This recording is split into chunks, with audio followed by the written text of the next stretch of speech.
Welcome, everyone. This is your friend here with another exciting fanfiction. Today, we're diving into the story of what if the Hulk's forces had arrived at the climactic battle of CW? If you enjoy this video, don't forget to hit that like button and subscribe for more fanfiction content just like this. Now, let's get started with the fanfic. Civil War Hulk by Weyer. Marvel Comics owns everyone. I don't know why this hit me, it just did and thought I'd jot it down fast. I'm pretty much putting this on as a one chapter so far to see if anyone likes it enough to continue. So let me know if that's a yes. I am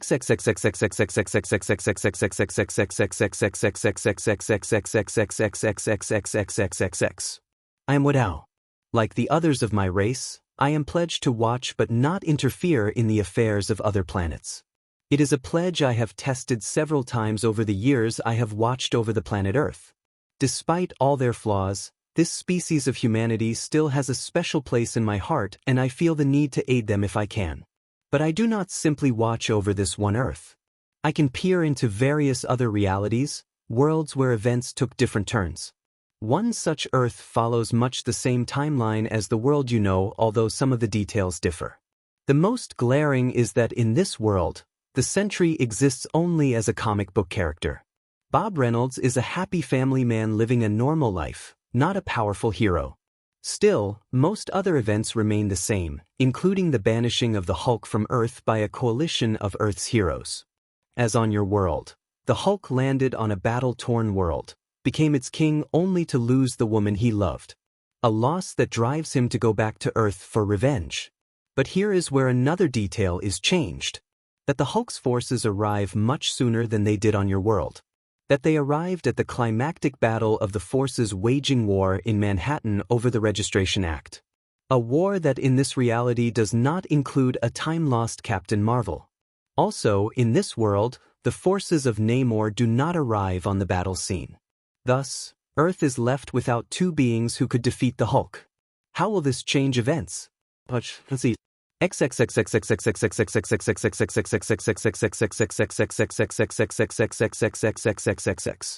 Tony Stark bit back a glob of blood as the shield smashed into his face again.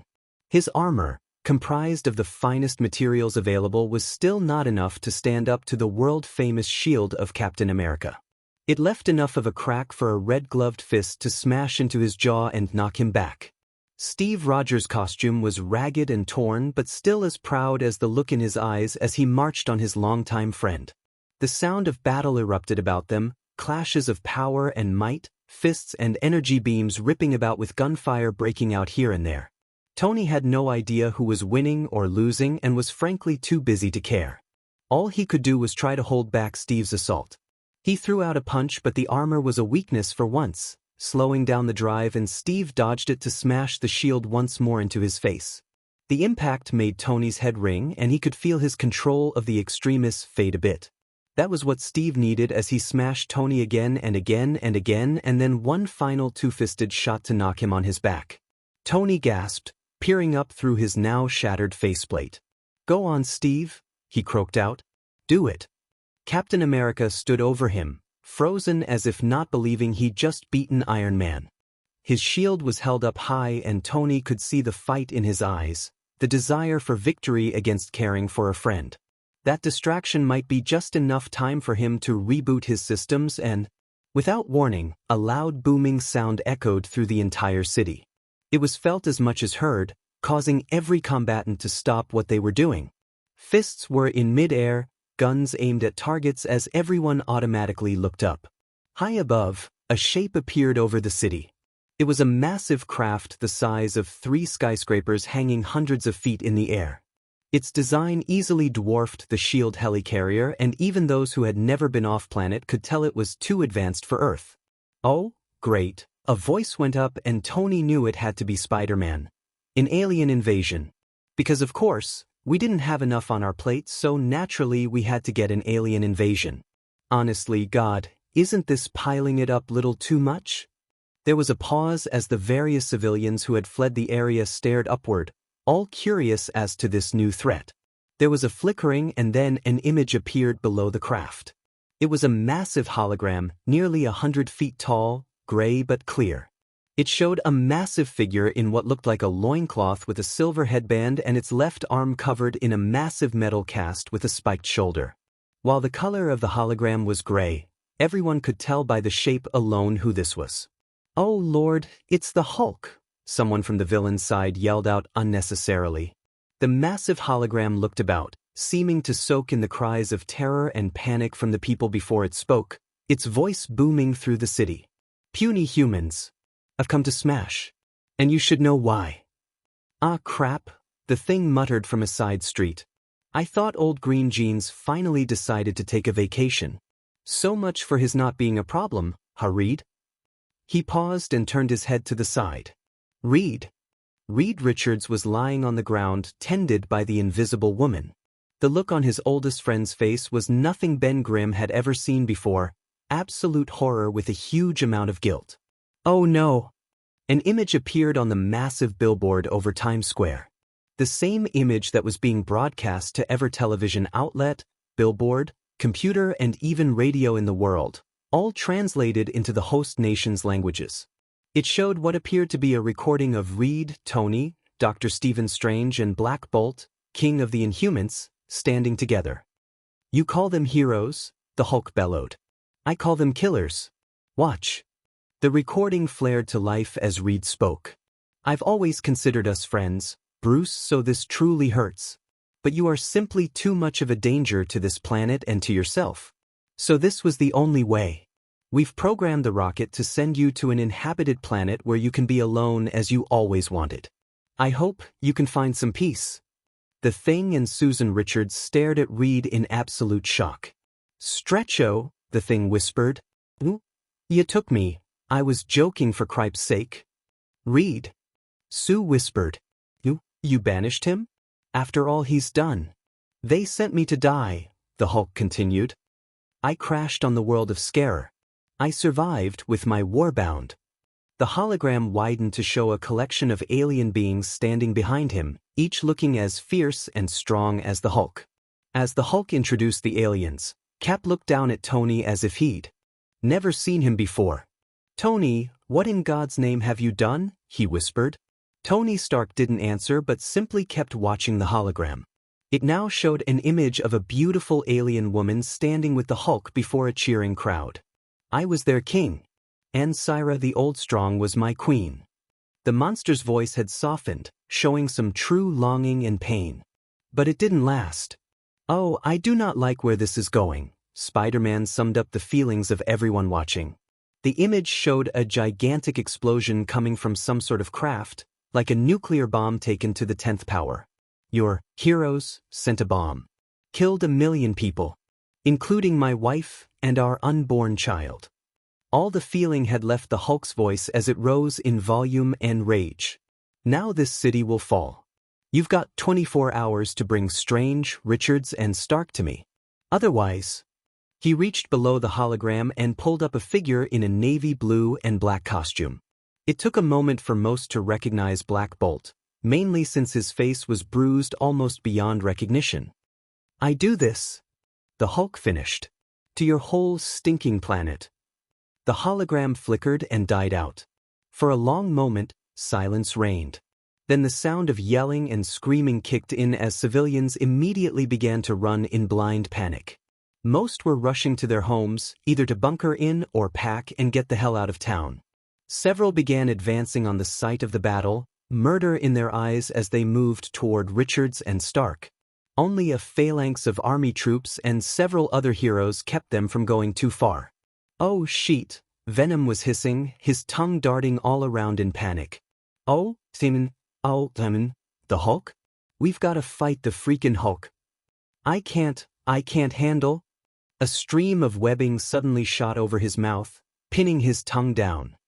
"Nice to see you're still the same under that suit, Gargan," Spider-Man intoned as he flipped over to where Cap was standing over the fallen Tony. "Is it true?" he asked, peering down at the man he had thought of as a mentor. "Tony, did you do it?" Tony was slowly getting to his feet, wincing at the pain. He was out of control." "Oh, you don't know what out of control is, Tony." The three looked up to see She-Hulk charging at them, her eyes wild with hate and anger. She was almost on them when the thing managed to tackle her to the ground and pin her arms back. She fought against him hard even as Luke Cage and Ms. Marvel raced to help the thing out. "Let me go, Ben," she screamed. "The son of a bitch lied to me. He sent Bruce into space and he lied to me about it." "Trust me, Shulky, I know how you feel," the thing said as he threw a glare toward Reed. "But killing Stark now ain't gonna help us." "Jen," Tony began. "You have to understand." "Oh, I understand." She-Hulk snarled. "After all the times he's helped us out, you believe the worst and blast him into space." "I was trying to make him happy." "And great call, boss," Spider-Man said, sarcastically clapping. "Gee, might as well go to work for FEMA with that mentality."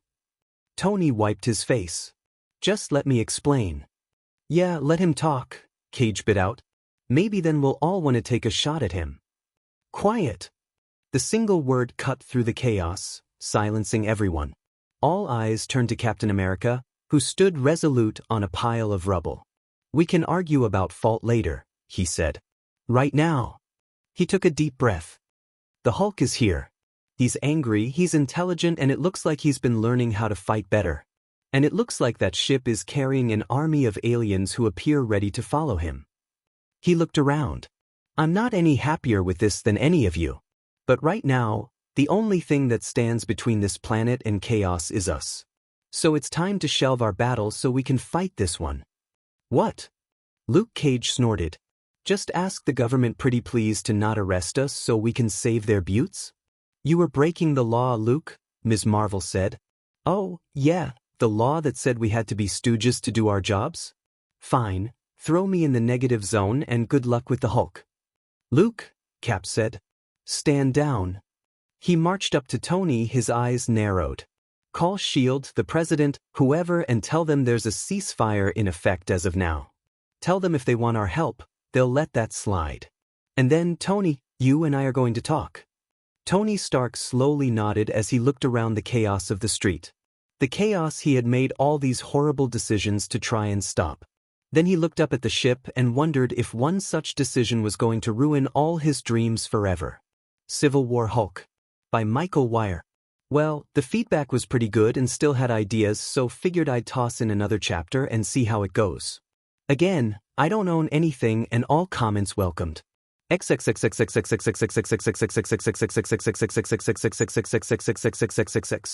Mara Hill's reaction at hearing that the anti-registration forces were coming to the helicarrier was about as expected. Absolute anger followed by even more absolute anger at how easily she was overruled by the president. "Sir," she bit out as she stared at the screen, "you told us that we had full leeway to do whatever it took to bring these people in. Now, you're saying that I'm supposed to just let them walk around with no restraints? That was not the agreement yesterday." "In case you failed to notice, Director," the president dryly responded. "Yesterday, we didn't have the Hulk bringing an army down on us and threatening to attack. Little things like that tend to shift policy a bit." Hill shook her head. "Sir, the Cape Killer units." The president scoffed. "Cape Killer? Honestly, did all the S.H.I.E.L.D. PR people follow Fury out the door?" Gritting her teeth, Hill went on. "Sir, at the least, we should have them in lockdown and under restraints. Otherwise—" "Director," the president cut in. "I'm going to ask you a question and I'm in no mood for lackey bullshit but clear-cut answers. Can S.H.I.E.L.D. stand up to the Hulk?" Hill looked down before answering. "No, sir." "Could all the pro-registration heroes stand against the Hulk?" Hill sighed. "Actually, sir, according to our initial studies, even the combined force of both sides may not be enough." The president nodded. "Ms. Hill, I am fully aware of the political problems and backlash of going against the SHRA. But I'm also aware that Stanford is nothing compared to the damage the Hulk can do. So as of now, you will allow Captain America and his forces to do whatever it takes to fight him and his alien cronies off." Leaned in. "Which means, Director Hill, that if Captain America orders you to do something, you can consider that an order from me too." Hill liked her lips. "Sir, Stark's already been working on ways to." "Hill, right now, my opinion of Stark and Reed Richards has taken a severe nosedive," the president snapped. "So don't try using them to sway me. We've got 23 hours before all hell breaks loose, so keep your attitude in place and do your job, or I find someone who can. The communication broke off and Hill gripped a nearby chair. Wishing to hell it was Stark's throat, her fingers were closing around. It took a moment for her to realize that a long line was ahead of her in that regard.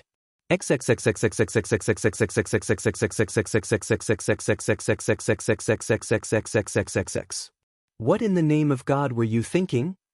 Captain America demanded, his words echoing through the conference room. Iron Man sighed deeply, the mask turning it to an electronic hum. He changed into a new suit of armor, this one closer to his original red and gold design.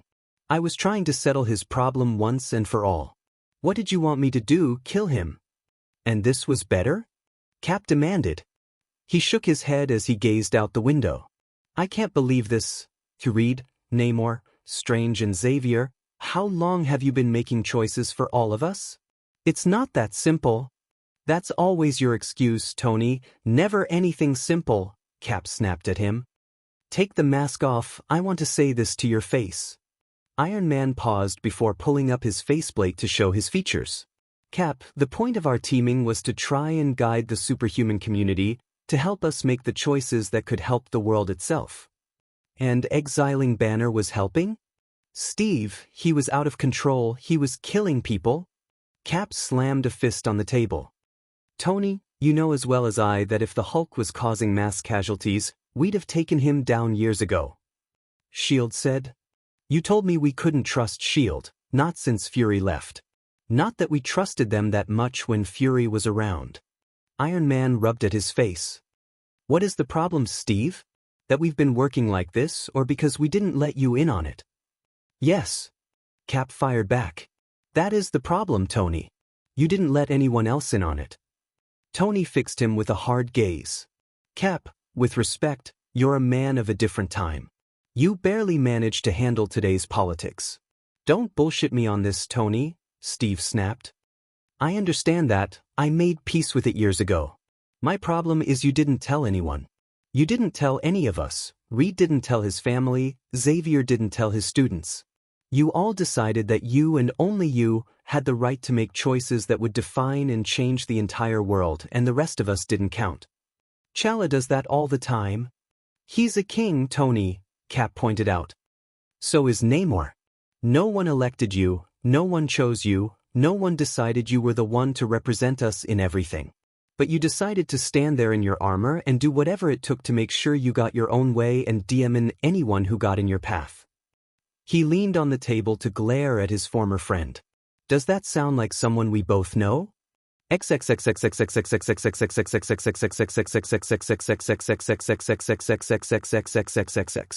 If metal could smile, Reed Richards knew Dr. Victor Von Doom would be wearing a massive grin. Richards? His voice echoed through the view screen in the small communication room of the helicarrier. I must say I am amazed. Just when I think you have reached the zenith of how foolish you can be, you achieve another plateau. Reed kept his anger in check as he spoke. Victor, I didn't call you to defend my actions. A wise decision, Doom said as he settled onto his throne in his palace. For this was a foolish decision to say the least. Exiling the Hulk, Richards? You had to know it would not succeed and that it would just enrage him further. He shook his head. You and Stark, acting from on high. Leave such responsibilities to those who can shoulder them, Richards. Reed sighed. It wasn't an easy choice, Victor. But I believed it was best to give him something that could make him happy. And free Earth of any future destruction he would cause, that was the more important fact, Richards, Doom said. So you set up a fake disaster into space, used a life model decoy of Fury to lure him onto it and blasted him into deep space without consulting any of your fellow heroes, including his own cousin. Reed glared. And you disapprove. An eyebrow raised under the mask. Using deceit to betray and exile a formerly trusted friend? On the contrary, Richards. I do believe this is the first time I've ever truly respected you. Victor, if you want to throw around your superiority, fine, Reed snapped. But this is a global crisis. The Hulk is threatening the entire Earth, and that includes Latveria. So it's in your best interest to help us. Doom decides his best interests, Richards, the armored man fired back. And I believe that this is a case where the American euphuism is best: clean your own manure. Reed wiped his face, hating the idea of asking his old enemy for help but knowing they had little choice. Victor, you need the help. I have no doubt of that, Doom dryly stated. But I will put Latveria first. The Hulk will find a true challenge should he turn his intentions to Doom's land. He leaned forward. For now, I will leave you to your own problems, which I'm sure are rather tense on the family front. Do not call on me again, Richards. As the view screen went blank, Reed let out a tired sigh. He'd known getting Victor to help was a long shot, but he had to make the effort, which was also the reason for his next call. Richards, if I wasn't willing to give aid to your wife's request, why in Neptune's name would I do it for you? If anything, Prince Namor looked more annoyed than Doom from his throne room in Atlantis. Talking to Namor in the best of times was difficult as there was always that tension between the two men regarding Sue. Now, Reed knew he had to be careful rather than ignite Namor's infamous temper. I know we've had difficulties. Difficulties? Namor glared. My cousin's remains are barely enough to fill a proper grave, and the architects of her death were allowed to go free by you. Then you decide to clone Thor and create a monster who killed someone. Then Stark's manipulations lead to the death of some of my citizens. Now this. He shook his head. I warned you, Richards. I warned you and Stark and Strange that this would happen, and now it has. And I told you then I will not stand in his path. Namor. Silence, Richards, Namor snapped, his regal bearing on full display. Heed my words. As of this moment, Atlantis is cutting off all contact with the surface world. If the Hulk wishes to wipe out your land masses, so be it. Even he will have no care for what lies under the other 3/4 of the planet. Namor, you cannot. You reap what you sow, Richards, the submariner snapped. And so it shall be for you. Farewell, Richards. The screen went blank and Reed slumped back with a feeling of defeat. Old Pointy Ears seems more steamed than usual. A gruff voice came from behind him. Reed turned his head around to see Ben Grimm standing in the doorway, a sour look on his rocky face. Where's Sue and Johnny? Reed asked. Checking on the wounded, the Thing answered. He stared at Reed blankly before shaking his head. Stretcho, I've known you since college. I've trusted ya, I've been at your side and always believed in what you've done. But this. Ben, you know how crazy he was, Reed said. You told me the problems. Yeah, but I didn't expect you to blast him into space, the Thing yelled. Ding, Reed, what was you thinking? You had to know it wouldn't work. It never works. We couldn't cure him, Ben, Reed said. So this was the next best choice. The flicker of pain and rage in his friend's blue eyes let Reed know he'd said the wrong thing. Oh, I get it. So I should expect my own rocket trip soon, huh? Oh, Ben, come on. You're my friend. So was Bruce, Ben glowered. And you and Stark decided to do this on your own. We're family, Reed. We're supposed to trust each other. I mean, you and Susie have had rough times, but this, you tryin' to get her to leave ya. Of course not. But you haven't seen the math, Ben. You didn't see all the statistics for disaster if the act wasn't passed. What I seen, Reed, Ben said, pointing a rocky finger at him, is that what I've always feared has finally happened. What's that? You and old Doomsy finally have a lot in common. He seemed ready to say more but instead shut his mouth to leave Reed to handle those words. Captain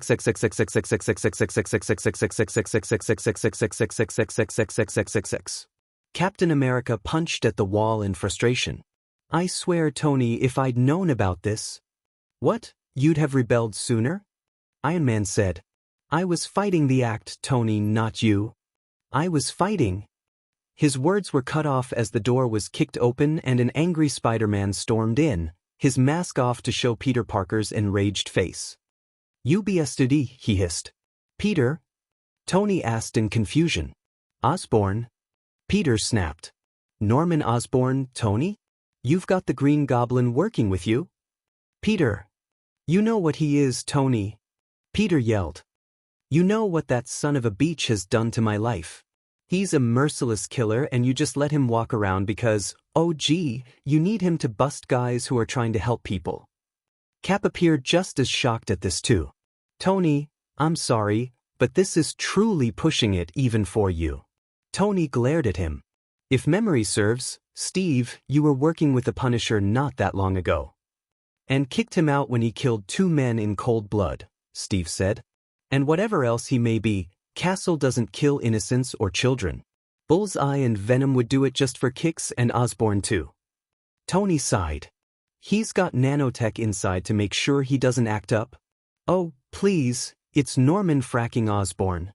Peter snapped as both Tony and Cap mouthed fracking to themselves. He'll figure a way to get around it. David, Tony, are you sure you're off the sauce? Stark's features instantly moved to a scowl. Don't push me on that, Peter. Never push me on that. Well, something's got you addled. Peter snapped. You're willing to get Osborn, Deathstrike, Bullseye, Taskmaster and Venom, 5 people who alone have a combined body count in the triple digits and we're the bad guys? I was attempting. Once more, his words were cut off as the door burst open to reveal an agitated Ms. Marvel. Tony, she breathed. We just got a report. The Hulk's on the move. The 3 men were instantly alert. There's still over 22 hours until the deadline is up, Tony said. Ms. Marvel shook her head. No, it's just him. Scanners indicate he's headed to Westchester. Xavier's, Cap whispered. He's going after Xavier. Iron Man shook his head. Charles wasn't around when we made the decision.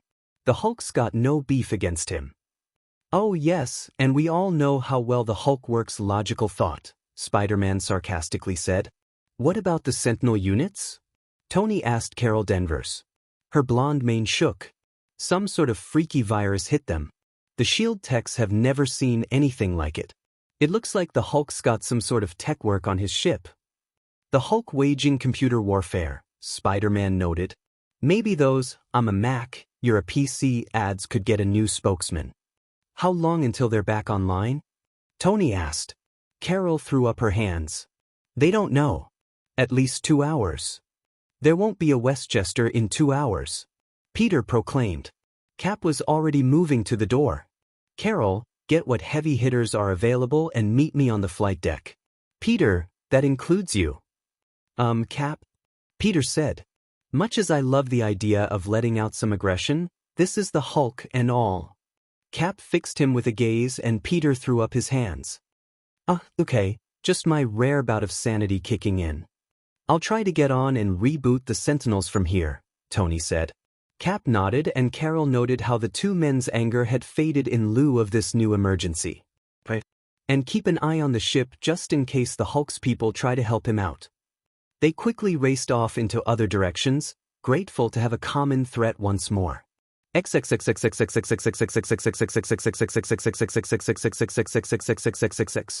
Despite the several weeks, the Quinjet still handled as well as Cap remembered, blasting across the sky toward Westchester County.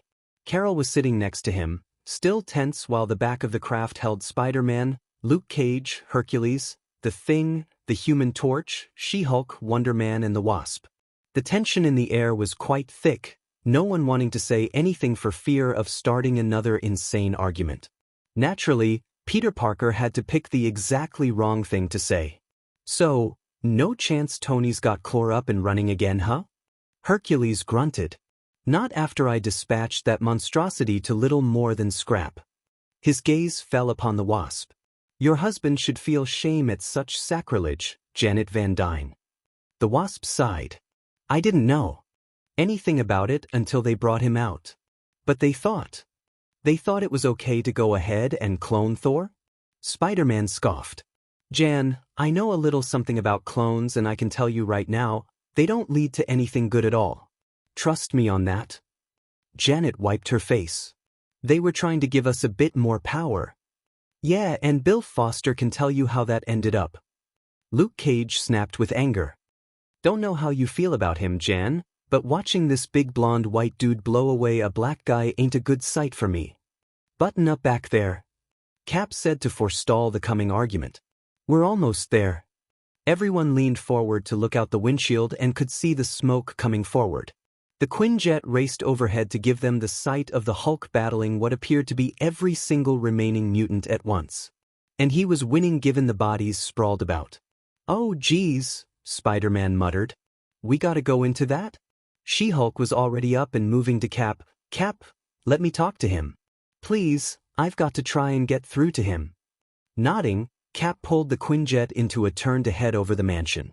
"Carol, Luke, Ben, Hercules, Simon, She-Hulk, go now."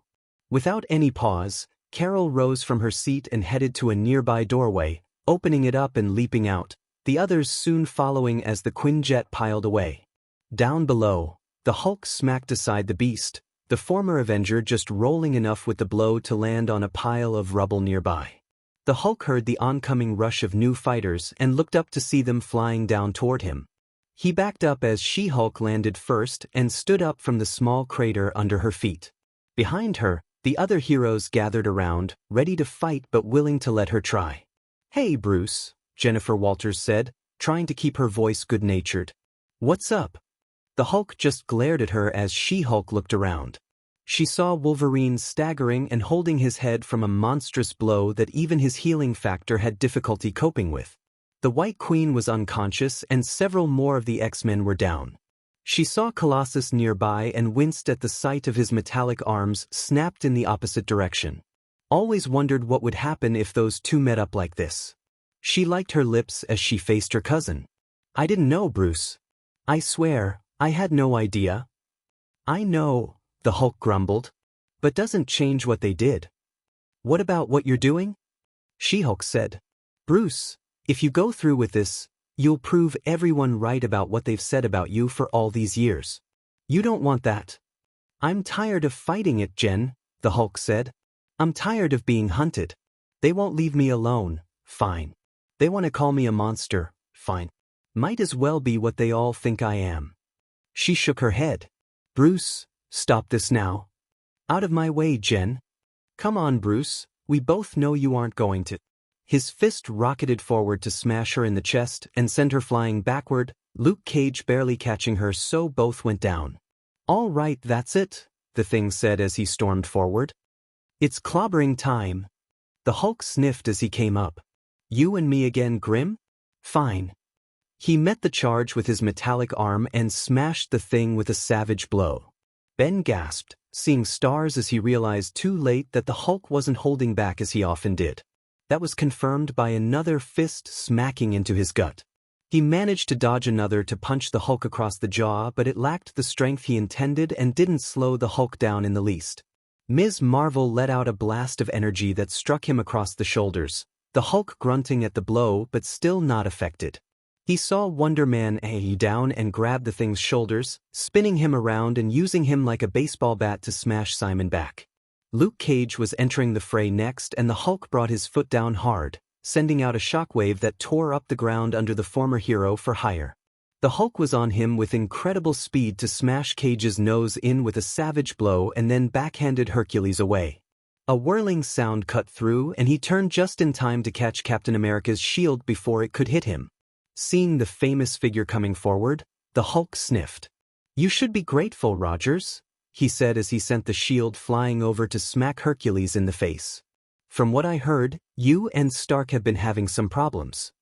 "That doesn't excuse what you're doing, Hulk," Cap said, showing no fear at the monster before him. "I'm not going to let you just rip this planet apart." The Hulk snorted and stepped forward, seeing Spider-Man crouching by Cap. "Just you and the insect? Come on, I expected a little more of a fight here." "Fine by me." At the cocky voice, the Hulk turned just in time for something long and sharp to strike him in the face. It seemed to burst into a cloud of acidic vapor that caused the Hulk to gasp out. He stumbled back, his eyes watering as he wiped at his face and looked up to see his attacker. On top of a pile of rubble, a figure stood in a purple costume, a sharply designed mask covering his head but not the cocky grin as he looked down the long bow he carried in his hands.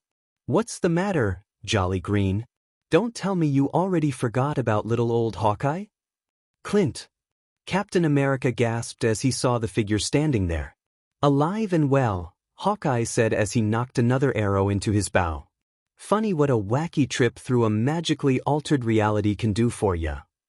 The Hulk glared at the man as he wiped his eyes. Shoulda stayed buried, Archer, he hissed as he punched the ground, sending a shockwave through the ground. Hawkeye yelped as he leapt up, managing a somersault as he fired another arrow off. He landed near Spider-Man, who was staring at him in some confusion. You're not a clone, right? Not a clone, Hawkeye smiled back. Oh good, Spider-Man sighed. Caught you on TV screwing up your life, Pete, the Archer said. Yeah, gonna send it to the Emmy committee, Spider-Man said as he fired a web line toward the Hulk. The webbing covered the brute's eyes as Spider-Man leapt forward to wrap both his arms around the Hulk's neck. I got him. I got him. He paused. What the heck do I do now? The Hulk was reaching up, leaving his midsection exposed for Cap to hurl his shield at. The blow would shatter the ribs of a normal man, but the Hulk just grunted, although the pain did give Spider-Man the chance to pound on his neck. Is the kid nuts? Hawkeye muttered. That's the Hulk. Peter's tougher than he looks, Cap said. He once beat Firelord. Hawkeye was surprised. Really? I thought that was just a story. No offense, but Spidey against a Herald of Galactus. A familiar buzzing sound got his attention, and he saw the wasp flying before his face. Clint, as wonderful as it is to see you back, can we get back to the fight? Nice seeing you too, Jan, Hawkeye said with a wistful smile. I know it left a lot up in the air before you know. I know, Jen smiled at the man she'd been having an affair with just before his apparent death. But we can talk about that later. Excuse me from interrupting, but can I get some help here? Spider-Man yelled as he tried to avoid the Hulk's fists. By this point, Luke Cage was back up and moving in, cracking his knuckles. Still playing too nice, Pete, he muttered. You gotta learn how Street can help you out. He bent low and with all his strength, smashed his fist right up between the Hulk's legs. The behemoth let out a loud howl but still refused to go down. Ms. Marvel swept into fire off a blast of energy at his chest that caused another howl.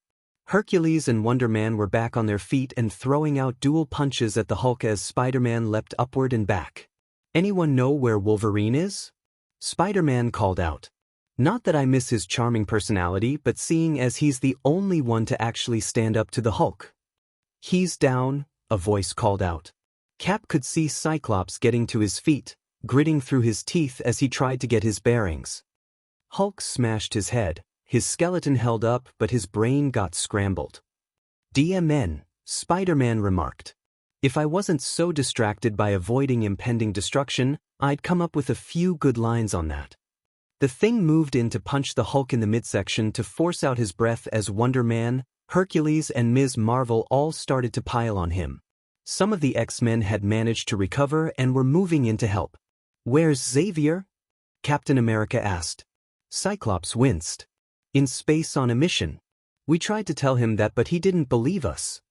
I'm not surprised, Cap sighed. After being lied to already. He looked at the pylon before him and saw the Hulk going to one knee. Back up, he called out. We got him down. Simon yelled back. No, he's got you. Cap's words were out of his mouth just as the Hulk threw himself up, his hands coming forward in a massive thunderclap that rocked like a miniature sonic boom. Everyone was sent flying backward as the Hulk stood there, growling in rage. I want Xavier, he yelled. He's not here, Hulk. Cyclops snapped as he got to his feet. See reason already. The only reason I have left is to smash Summers, the Hulk snarled. And I'm not letting anyone stop me from that. Spider-Man was about to reply when he felt his senses buzzing. He craned his head and heard a familiar sound coming toward him. Oh hell, he muttered. I know those engines. Another sound came, a bright sizzling and whirling. I know that one too. Spider-Man yelped as he leapt aside just in time to dodge the pumpkin bomb that flew outward to smash into the Hulk. A blast of fire covered the brute, causing him to howl in rage. The Green Goblin flew overhead on his glider, letting out a maniacal laugh as he tossed another bomb out. The hell are you doing here, Norman? Spidey demanded. Just proving myself to Stark, the Goblin said as he swept in. But don't worry, Peter Pumpkin Eater. I'm not forgetting you either. Spidey looked to Cap. You think Tony rooted for the Indians and Westerns? Cap just pointed toward the Hulk as he called out. Cyclops, Carol, double beams. The two fired out with their energies to strike the Hulk dead center, causing him to shift off balance a bit. The Goblin continued to fly overhead, laughing all the while as he readied another pumpkin bomb. Stark, understand what you don't, Rogers, he called down. Or you, Parker. To truly succeed in life, you need to be ruthless. You need a killer edge. With a sudden burst of speed, the Hulk reached out and grabbed the glider as it swept over his head. The Goblin gasped as he was jerked forward and onto the ground. The Hulk crumbled the glider and tossed it aside, causing it to erupt in flame and metal. He caught the falling Goblin and hoisted him up. Norman Osborn, for one of the few times in his life, felt absolute terror as he found himself face to face with the enraged Hulk, the green hair still mixed with flecks of fire from the bomb. You know, Goblin, he hissed. You may have the right idea. One hand clamped onto Osborn's neck as the other grabbed at his feet. The Hulk brought him up and before anyone could stop him, stretched his hands out. There was a horrific combination of tearing and shattering, and before everyone's horrified eyes, the Green Goblin was literally torn in half. Luke Cage let out a long set of expletives as blood sprayed onto his shirt. The Hulk tossed the two halves of the body to the side, each half quivering and spasming before going still, blood pouring out of the ripped torso. The battle seemed to halt as everyone was jarred at this horrific act of violence. Holy shit, Spider-Man whispered, staring in shock at the body of his archenemy. Hawkeye managed to recover first, grabbing at an arrow as Spidey glanced to him. What is that? Electro arrow? Net arrow? Fire arrow? Nah, Hawkeye said as he aimed it at the Hulk's face. This is my good old-fashioned, very sharp, if it hits you, it'll put a great big hole in you arrow. Works for me, Spidey intoned as Hawkeye let it fly. The arrow sped out and plunged right at the Hulk's left eye socket. The Hulk howled out in agony as he grabbed the and tried to pull it out. Oh, nice one, Luke sarcastically said. You just made him madder and stronger. Don't hurt him. She-Hulk yelled. Hello. Cage exclaimed. He just ripped a guy in half, Walters. Granted, it was Osborn, so no big loss, but still. The Hulk turned around as he yanked the out, blinking in pain. Despite the loss of vision, he could still see a large and hulking shape start to come out of a fireball nearby. Ready for more, Marco? He snarled to the man he had easily slapped aside earlier. Not Marco, a booming voice came out. The figure exited from the fire, the heat illuminating his brown armor and giant round helmet. Juggernaut. He charged forward, smashing into the Hulk with a powerful tackle that knocked the Green Goliath off his feet.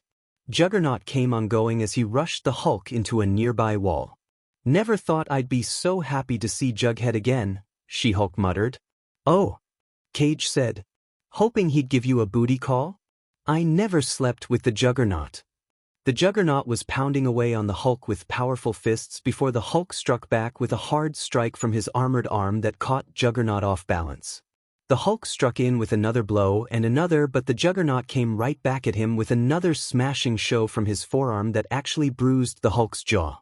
Juggernaut backed up and started to charge in at the Hulk, who dodged and smashed his face into a wall. As the Hulk staggered backward, a loud shrieking came over the landscape as Sirin flew toward him. Her voice let out a sonic cry meant to rattle the Hulk's eardrums, as she already figured her usual soothing tone wouldn't work. The Hulk hissed out, his hands to his ears to try and drown it out as Sirin flew in. Watch yourself, Teresa, Cyclops called out.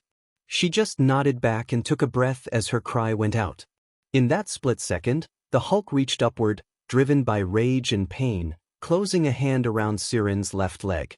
He pulled her in as his other fist shot outward on instinct, the knuckles smashing into her midsection with the force of a wrecking ball dropped off the top of a skyscraper. Teresa! Cyclops cried out as the sound of shattering ribs and organs echoed through the area. Sirin flopped back onto the ground, shaking, blood dripping from her lips. Jamie Madrox, the genuine article apparently, as his duplicates had faded when he was knocked out earlier, was at her side. Oh, God. Oh, God. Teresa, hang on. He slammed a hand on the ground to call out a duplicate of himself. Help her. The duplicate took one look at the body and fainted. Madrox rolled his eyes as he slammed again. Come on, I know I sent one of these guys to med school. Duh. Teresa Cassidy whispered, her eyes staring upward. That ye? But, that means, ye really are. Her voice gave out as her eyes glazed over. Oh God. Madrox whispered as his head bowed. The Hulk gazed at her body for a long moment as the battle paused once more. He looked to the heroes around him and saw the hate and fear and anger in their eyes. He looked to Cyclops and sniffed. I didn't want this. I just wanted Xavier. Get him. Monet St. Croix yelled as she got to her feet, her usually impassive face marked in absolute rage.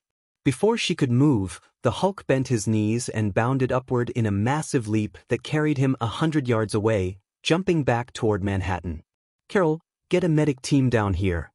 Captain America yelled out as he moved to the fallen Siren. Too late, Madrox whispered. Damn it, Teresa, I'm sorry. Hawkeye rubbed at his face, shaking his head. I just can't believe he did that. She-Hulk was in shock as she stared at the body. Killed her. He really killed her. And Osborn, Spider-Man pointed out. Which means he's not playing by the rules anymore. He's not going to stop. He shivered. He really is gonna smash us all. There was really nothing that could be said to match those chilling words. The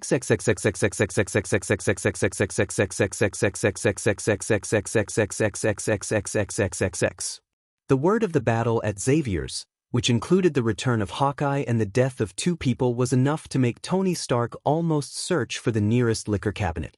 Instead, he was willing himself to stand in the helicarrier's bay waiting for the return of the Quinjet.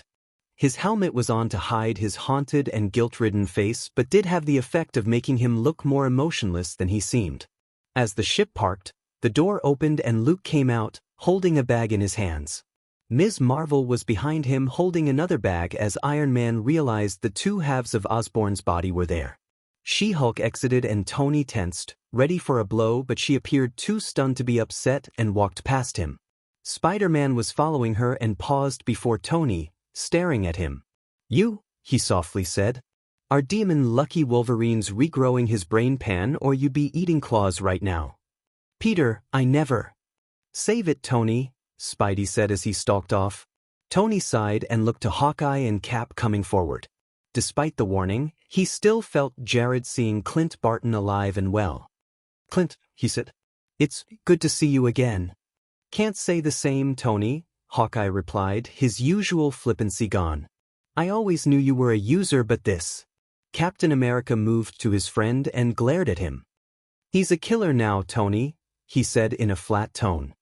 He was always a danger, but now he's been pushed too far and I don't think there's any way we're getting Banner back. Tony let out a sigh.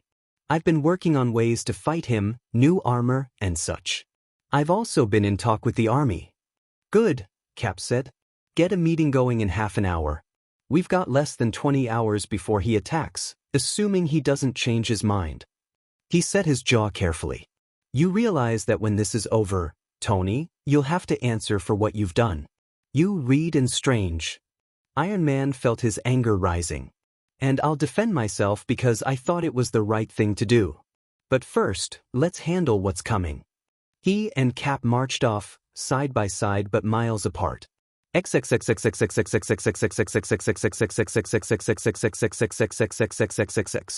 The morgue was quiet as Hank Pym watched the medics undo the zipper and pull out the remains of the Green Goblin.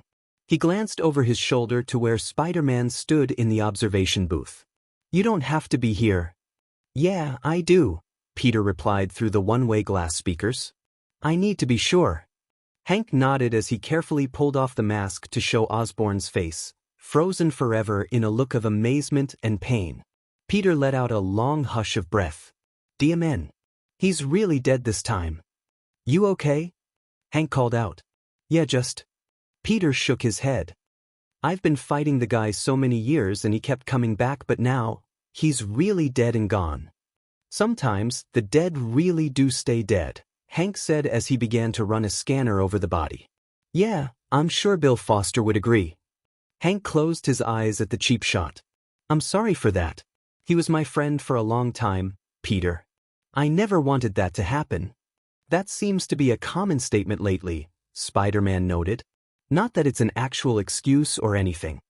You've lost people because of what you do, Peter, Hank said. We're trying to prevent more of that. I thought that was what we're doing, Peter replied. But locking up folks who are trying to help innocents, Hank? That's not right and you know it. If it stops another Stanford, it is. Hank fired back. What would you prefer, Peter? Going around on your own, be mistaken for a criminal by the people you're trying to help and get more girlfriends killed by a psycho? Spider-Man glared before turning away. Well, we can't all be as well-adjusted as you, Hank. I'm sure Jan would agree. He walked out as Hank turned back to the corpse and tried to concentrate on it. He ran the scanner over an arm, studying the nanobites he had helped put into Osborn's skin. He frowned and ran the scan back and forth to highlight on area. That's not right, he muttered. He began to run another scan as his mind suddenly had a new problem to focus on.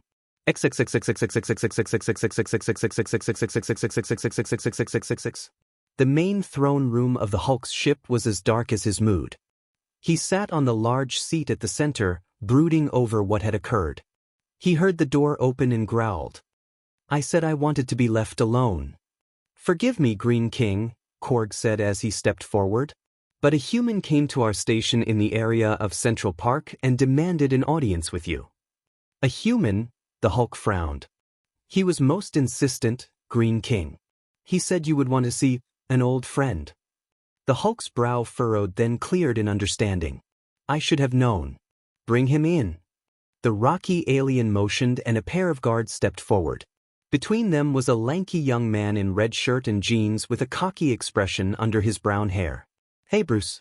Nice new arm deco. Rick, the Hulk said flatly. What do you want? Rick Jones looked about the room. Just to chat, I guess. Been a while, haven't touched on stuff since you ended that way over long fugitive run. You know where I've been, the Hulk said with no trace of humor. Yeah, I do, Rick said quietly. I'm sorry, Bruce. I really am. But, don't you think this is going just a tad overboard? They brought it on themselves, the Hulk growled. They exiled me. They bombed my world. My queen is dead, our child is dead. So now they have to pay. Damn it, Bruce, Rick said. You can't do this. I can do what I want, the Hulk said as he rose up to his full height. I killed the goblin. I killed that Irish mutant. Why not kill more? Rick's face paled at that. Oh God, he whispered. Bruce, you do this, you're a monster forever. The Hulk just sneered. I always was, Jones. You just wouldn't see it. They want me to be a monster? Fine. I'll be a monster. I'll be the monster they fear. And I'll be the monster who'll rule what's left of this world. Oh, like the maestro? Rick thought that could get through to him.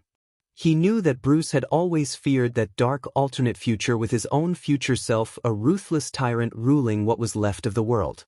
The maestro, the Hulk shook his head, was a fool. He believed in power for power's sake and wouldn't let anyone close. He waved a hand toward the aliens nearby. I have my warbound. They don't judge me on what I look like, Jones. They don't fear me. They respect me and believe in me. I believe in you, Bruce, Rick protested. You can't do this. Bruce, please. The Hulk lashed out and grabbed him by the shirt, yanking him up. Stop calling me that, he bellowed. Banner is gone, Jones. Gone and not coming back. I'm the World Breaker, the Green Scar, the Hulk. He threw Rick's body back to the guards. And this world is going to know it. He turned to face the large windows showing the city below. Behind him, Rick Jones felt a chill within him as he realized that his worst nightmare had come true. His friend was no longer in control and only the raging beast was left loose. Korg moved forward as Jones was taken away. What now, my king? The Hulk looked out before speaking. I always knew it would come to this. I denied it for so long, but I knew. They'll always think of me as a monster. They'll never leave me alone. He looked at his hands, the knuckles still carrying traces of blood. Especially now. Korg nodded slowly. Then what are your commands? The Hulk gazed outward and a dark look of acceptance came over his face. Cry havoc. And let's slip the dogs of war. The raft was quieter than usual, She-Hulk noted as she walked down its hallways. It was a bit emptier thanks to so many of its convicts brought out to aid Tony Stark, a move She-Hulk was still having problems with. As a lawyer, she knew you had to get a bit dirty and cut a deal with a criminal to help your case. But letting full-fledged psychotic murderers out on the street was something else. She brushed those thoughts aside as she came to cell she was waiting for. Instead of bars, there was a thick sheet of plexiglass with only a few holes for ventilation. The cell was mostly bare, just the standard toilet, a small table with various notes and the bunk upon which lay a figure, his face hidden by a newspaper. The headline showed a photo of the chaos of the X-Mansion and the headline God help us all. She-Hulk took a deep breath as she tapped a knuckle on the window. Look alive, Stearns. We need to talk. There was a pause and the newspaper lowered to show a massive cranium roughly the size of a very large pumpkin. It looked like the thinnest layer of green skin was stretched over the brain. The rest of the green face was dominated by a short goatee and bushy black eyebrows over a pair of pupilless eyes. Well, Samuel Stearns, the leader said with a smirk. I was wondering when one of you was going to drop by. He made a show of looking at the clock in the hallway. Ding, I owe the thinker a 20 now. She-Hulk glared at him. This isn't a social call, leader. I'm here for a reason. The leader sniffed as he held up the newspaper. Yes, I can imagine. As tempting as being lector to your starling may be, Walters, I really see no reason to get involved in this. That's why I'm here, She-Hulk said, her voice cold as she came forward. I'm only going to ask once, Stearns, and I want a clear answer. Did you have anything to do with this? Stearns raised an eyebrow. With what? With sending Bruce away. The leader frowned in confusion. I beg your pardon? Come on, She-Hulk said. You can control people with a touch. You've hated Bruce for years and getting him off Earth works into any of your plans nicely. The leader stared at her for a few moments before breaking into a grin. Before She-Hulk knew it, the man's long head was being thrown back and he was laughing. Hysterically. He actually was wiping tears from her eyes as she rapped on the glass. Hey, I'm being serious here, Stearns. The leader sobered although he was still smiling. Oh, thank you, Walters, I haven't laughed that hard in months. He wiped at his eyes. As much as it gratifies my ego that you think so highly of my talents, I regret to say that this is one instance where I am innocent. You haven't been innocent in years, Stearns, She-Hulk scoffed. Why should I believe you now? The eyebrow was raised once more. So you'd rather believe I had something to do with this rather than your precious leaders made the decision themselves? I'm sure Samson would find a way to explain such rationalization. She-Hulk sniffed. Yeah, I can only imagine how Lynn's gonna react when he finds out what they did. She looked into the cell to see the leader grinning. What? The villain chuckled. Oh, Walters. For a lawyer, you are amazingly optimistic about people. Didn't it ever occur to you that this little gathering would need some help figuring out the right way to lure Banner up there? Who better to give that than the man who knew Banner so well? As her face fell, the grin grew. It would seem the Hippocratic oath doesn't extend to the Gamma-powered. As She-Hulk rubbed her head, the leader shrugged. I'll let you in on a secret, Walters, for old time's sake. The last few weeks, we here at the Raft have been listening to the news and laughing ourselves to sleep watching you all stumble around while we get to do what we want. Oh, not us in here, but have you stopped to wonder what the likes of the Red Skull are doing while you're bashing each other to pieces? She-Hulk narrowed her eyes. So who might have done this? The leader shook his head. Stark and his fine solutions are merely playing into our hands, Walters. If someone had been responsible for manipulating that group, they'd be crowing to the high heavens about it. The fact is supervillains are such notorious gossips. She-Hulk stood there taking it all in. Then she reached into her pocket and removed a small vial. She slid it into a slot at the front of the cell to push it through to the interior of the cell. Give me a cell sample. The leader frowned. I beg your pardon? We're scraping cells from every gamma-powered person we can find, She-Hulk told him. Hopefully, we can use them to figure out a way to halt Bruce if we have to. The leader raised his eyebrow again. And you expect me to comply? Yes, She-Hulk said, her voice growing cold. Because if you don't, I'll make sure to drop you in the middle of Times Square right before the deadline is up. The leader was startled at that. What? He recovered to smile. Oh, and I'm supposed to take that as a threat? Come now, Walters Banneris. He ripped the Green Goblin in half. For once, the leader was at a complete loss, gaping at her. Yeah, She-Hulk confirmed. So just imagine what he's going to do for someone he really hates. The leader swallowed. You wouldn't actually do that. You nuked a town, Stearns. As far as I'm concerned, you've more than earned the death penalty. You want to test me? The leader gazed at her and saw the certainty in her eyes. He picked up the vial, doing his best to recover. I'm surprised. I would have thought Stark had all the samples he needed. From where? That twisted smile returned as he gazed back to her. Why, from a certain mutual acquaintance of ours.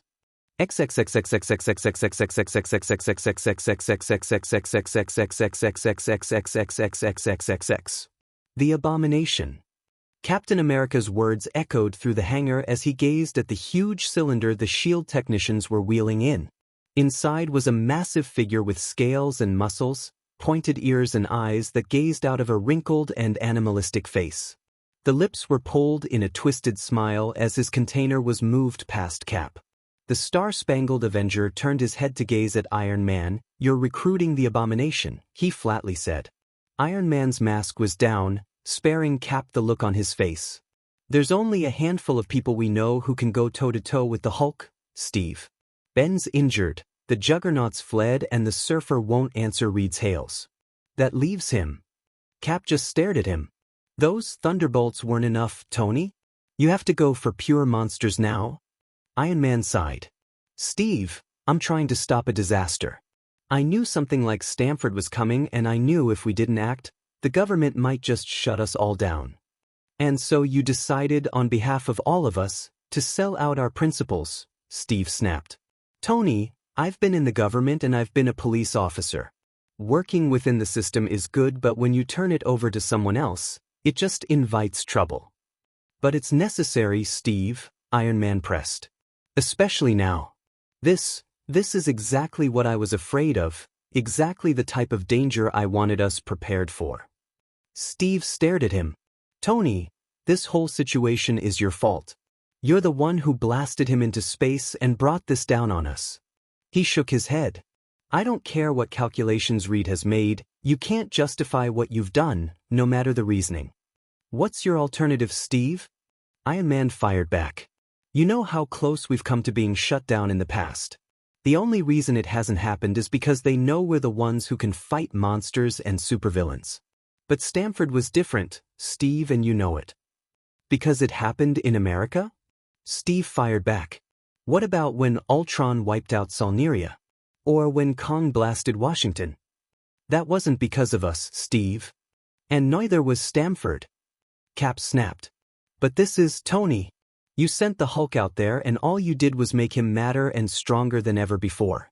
Whatever damage he does is going to be put on your head, Tony, and that's worse than Stamford. Iron Man looked away.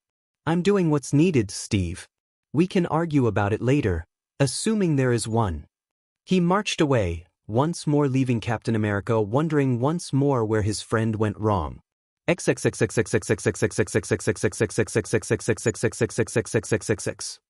usual, Reed Richards' laboratory was a mess as Susan Richards entered.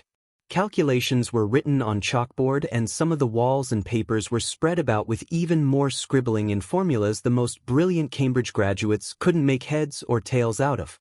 Reed himself was at the center, his neck stretched to check a large screen to the side while his hands scurried about typing at 3 different keyboards at once. With one look, Susan knew he hadn't eaten, but for once, her natural concern was not present. Instead, she stood there, arms crossed, glaring at him. What are you working on now? She asked. Hoping to figure out where exactly this scarer planet was, Reed informed her. Maybe we can get clues to these species, or more importantly, a way to replicate what power dampening they had to allow the Hulk to be hurt. That could be a major help to us. Susan narrowed her eyes. Why didn't you tell me? Her cold tone got through to him and he paused. His limbs and neck moved back to their normal dimensions as he looked up at her with concern. Sue, darling. Don't, she cut him off with a hand. Just don't. She rubbed her head. Reed, it was one thing to arrest those who wouldn't go along with the act and imprison them. It was another to do it in the negative zone. Cloning Thor. She shook her head. Honestly, for such a genius, you can be so dim and stupid. Reed's brow furrowed. Sue, all of this is for Franklin and Valeria, for their generation. That's the world you want, Reed? A world where anyone who doesn't conform to the status quo is subject to arrest? Because that sounds a lot more like the type of world Doom would approve of. Reed's glower grew. Sue. She angrily waved a hand at the walls. All this told you sending Bruce away was a good thing? That the war was a good thing? God, Reed, I know you always put so much on your science, but you usually are able to balance that out by seeing the rest of the world. But this is too much even for you. Susan, he reached to her. I'm just doing what I've always tried to do, fix the world. His hand was blocked by an invisible force field. That's the problem, Reed, it always has been. For a man who can be elastic, your head is so incredibly hard that you can't get that human beings aren't mathematical pieces. You can't make them conform to your own wishes no matter how hard you try. I have to at least try, Reed insisted. If we don't, the world is lost. The risks. My brother was almost beaten to death, Reed, Sue snapped. By normal people. Because of Stamford and the Warriors. Because of that madman Nitro. Sue broke in. But that's not why this is happening. It's happening because you and Namor elected to make decisions behind all of us. You didn't talk to me, Reed. You never talked to me about this. You just decided to go ahead and make decisions for all of us. That's not you, Reed. Not the man I fell in love with. Reed gazed at her soberly. What can I do? He whispered. Susan sighed, wanting to hug him but knowing that wasn't what he needed. You need to stop being a scientist for a little while, darling, and start being human. Otherwise, she shook her head. I don't know if there's any future for us.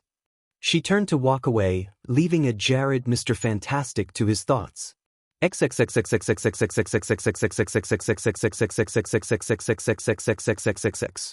The large cafeteria of the S.H.I.E.L.D. helicarrier was busy as various heroes mingled with agents to get some food. There was tension, and it was clear that the agents were ready to go in if either of the two sides of heroes came to blows. The tension was clear with former teammates keeping their distance from each other while trying to eat. One person in particular was getting more attention than others. Finally know how Cap felt the first few weeks after getting thawed out, Hawkeye said as he finished his hamburger. His mask was off, but the uniform was more than enough to get attention. Wonder how Drax puts up with it.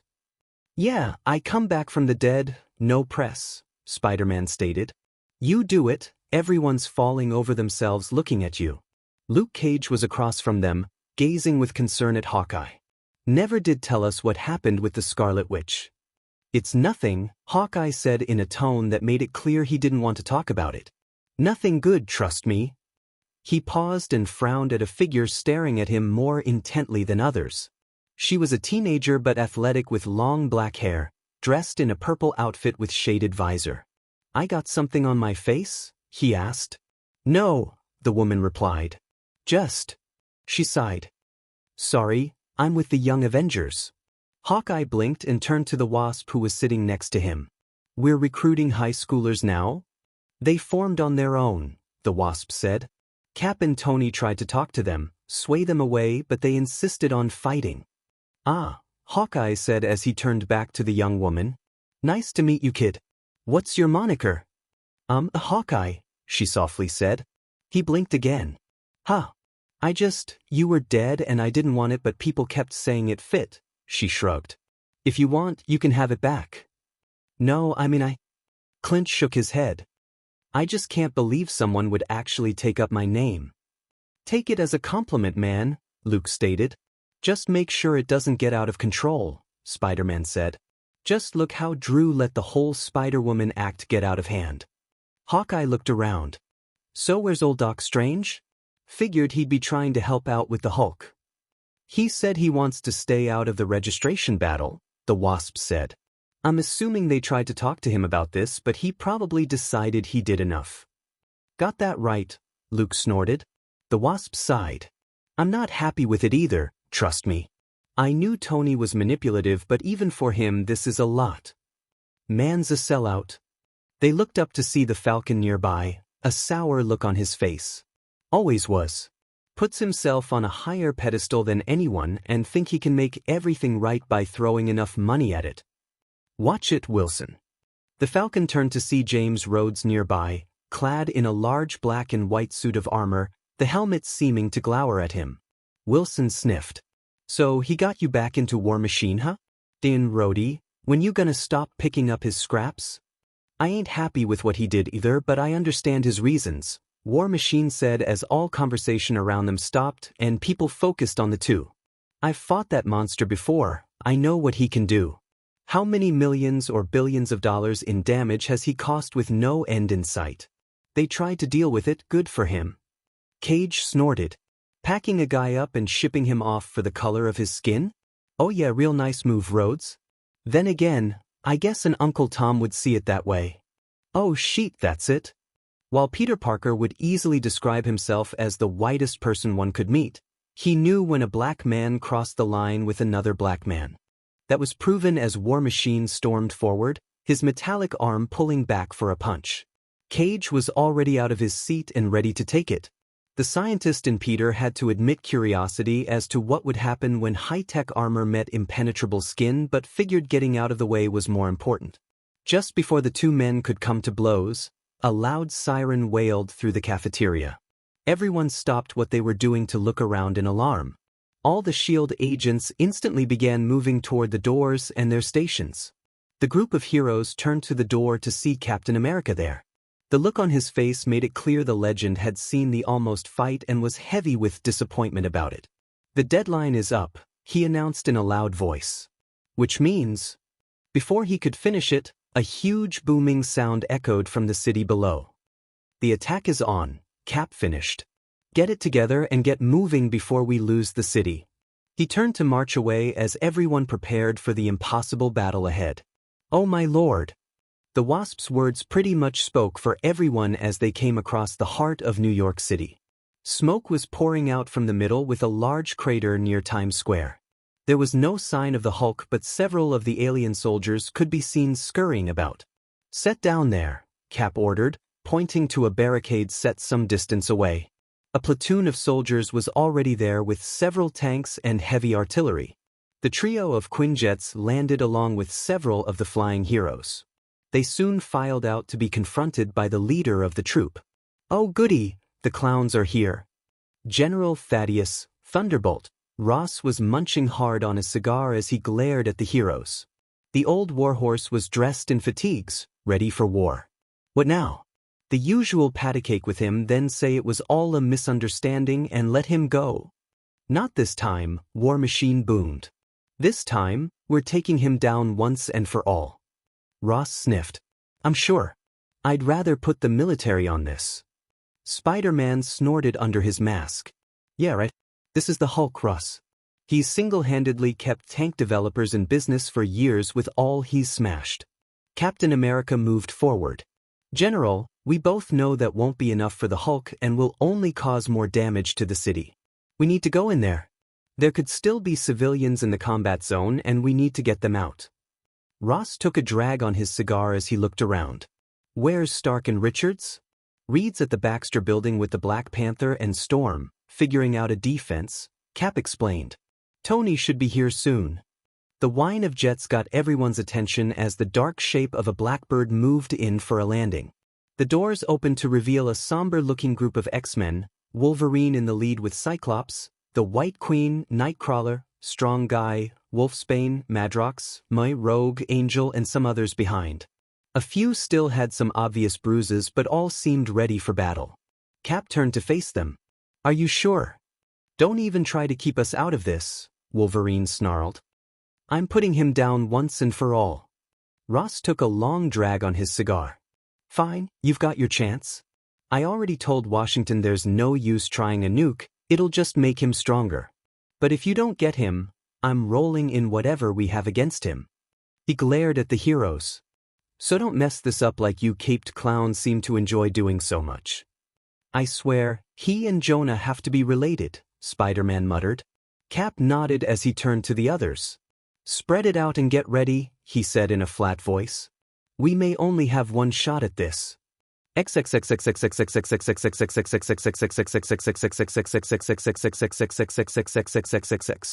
Tony Stark stood before the assemblage of villains with a serious look on his face. "So that's the deal," he announced. "Go in, fight the Hulk, and it'll be taken into consideration for your next parole. You might even get commuted to time served. So who's in?" The assemblage of costumed figures simply stared back, a few muttering to themselves. After a few moments, Otto Octavius rose to his feet, his metallic arms shuffling around him. Clearing his throat, the scientist spoke. "Mr. Stark, we have been ready for such an offer since this began. We have discussed it amongst ourselves, and I believe I speak for most everyone when I say, you can take this offer and shove it up your butt." Taskmaster called out, several others yelling out agreement. Tony blinked. "Excuse me?" Dr. Octopus glared at the masked mercenary before speaking.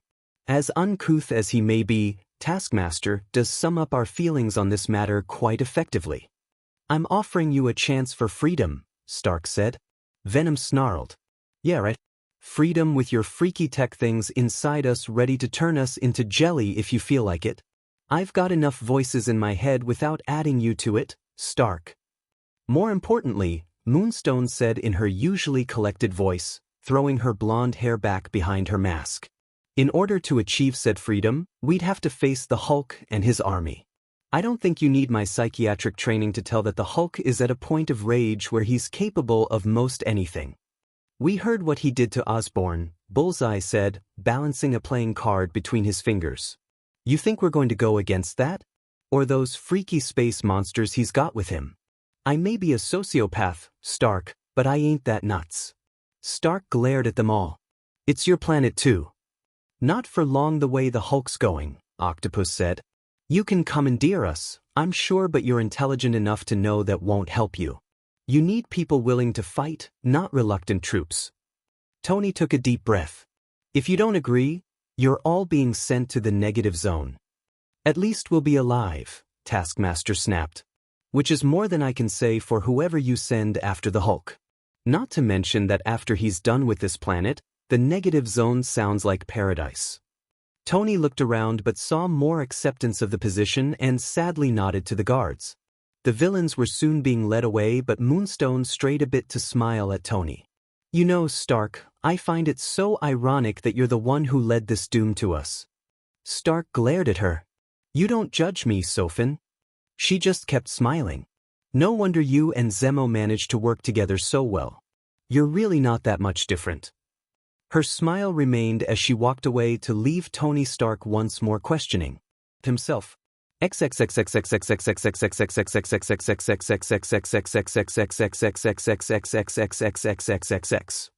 want photos, I want people on the streets, I want power, and I want some new cigars, damn it. As usual, Jonah Jameson didn't need any speaker to let everyone know what he wanted. The irascible publisher was in his office barking out the open door. The usually hectic newsroom was a bit quieter than most days with a smaller pack of reporters inside. There were still a few ready to do their jobs while Jameson ranted. "Can we get the DMN internet working already?" he barked out. Robbie Robertson raised an eyebrow, a calm before the storm. "I thought you hated the internet." "I do," Jameson yelled from behind his desk. "But we need all the up-to-date info we can get since Yurik hasn't called back in." "Cell reception's a mess," Robbie told him. "The alien ship is blocking a lot of transmissions, and there's the army too. It's impossible to get reception." Jameson sniffed. At least the presses work. How soon can we get the evening edition out? Out where? Robbie said. Jonah, in case you haven't noticed, most of Manhattan is deserted and the people left aren't that interested in buying a newspaper. Doesn't matter, Robbie, Jameson said. We've got a responsibility to put out what information we can to the public. Robbie glanced at the mock-up of the paper, which was much smaller than normal, lacking a sports section or much in ads. So you decide to spend what pages we have ranting about how this is all the heroes' fault? Don't defend them, Robbie, Jameson snarled. You know Stark and Richards brought this on us. So after hailing Stark for doing the whole act, you're going to tear him apart, Robbie said with anger. Just like when you lied to him about doing a good support for the Avengers and tore into them unfairly. Unfairly? Jameson snarled. After what Parker did? Oh, don't start that again, Jonah, Robbie exclaimed. God, are you seriously so blind that you never once asked yourself how it was that Peter was the one person who managed to get all the photos of Spider-Man all the time? Then again, he did manage to con you into thinking your own son was Spider-Man, and I still don't know how you bought that for a minute. He made a fool of me, Robbie. No, he just gave you an audience. That got Jonah's attention. He was used to Robbie belittling him and making dry digs at him, but this was different. The veteran was really laying into Jonah now. Jonah, your attitude toward these heroes has helped lead to this act. Now wait a minute.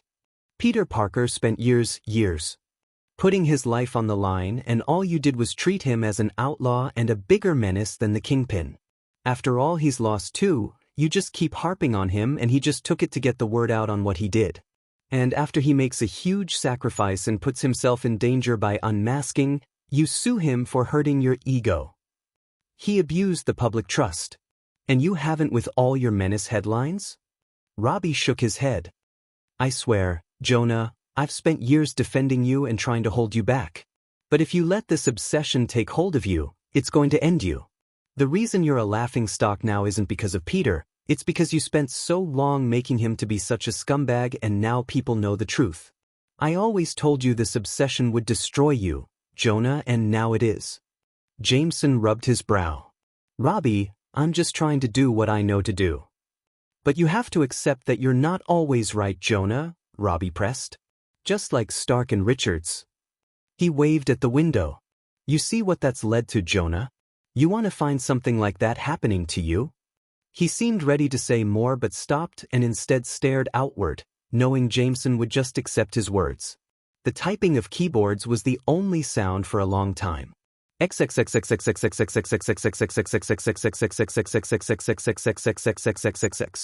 The Brood Queen moved her insect-like head back and forth, sweeping over the landscape. They are coming, she hissed.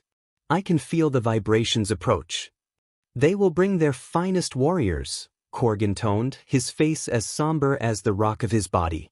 We have our own, Elo Kaifi stated, her hand clutching around her large staff. And we shall be the victors. Remember Click what the Green King Click said, Meek chippered. Do not Click underestimate them. The Brood sniffed as best as a creature with no nose could. It does not matter. Against our forces, they shall experience the true savagery. I've already experienced that. The Brood looked up to see Ms. Marvel standing above, glaring at him with anger. I was so hoping to get a crack at you, she hissed as she fired out a blast of energy, Brood barely managing to dodge it. Avengers assemble! Captain America called out as he hurled his shield toward the alien troops. Korg managed to catch it and hurl it back as the others scattered about. Behind Cap, Spider-Man swung over and sprayed out a line of webbing toward Meek, nailing the insect's legs down. The creature hissed and tried to cut at the webbing as Spider-Man moved on to attack several of the soldiers. Black Widow, Luke Cage, Wolverine, Hawkeye and several other of the more ground Avengers quickly moved in to attack the troops. That left the path open for the heavy hitters as Colossus, Strong Guy, Wonder Man and Hercules poured in to attack the larger forces. For Cap, it was a replay of the battle only a day before. Only now the heroes were all on the same side. Spread it out, he called out. They've got their forces around the city, make sure they don't get beyond the borders. He saw a few of the warbound breaking away from the pack. "Where is Reed?" "Still at the Baxter building." Carol called down to him. "Let him know he's got incoming." Cap ducked a blow from an insect-like soldier to smash his shield into his head and plow into the battle.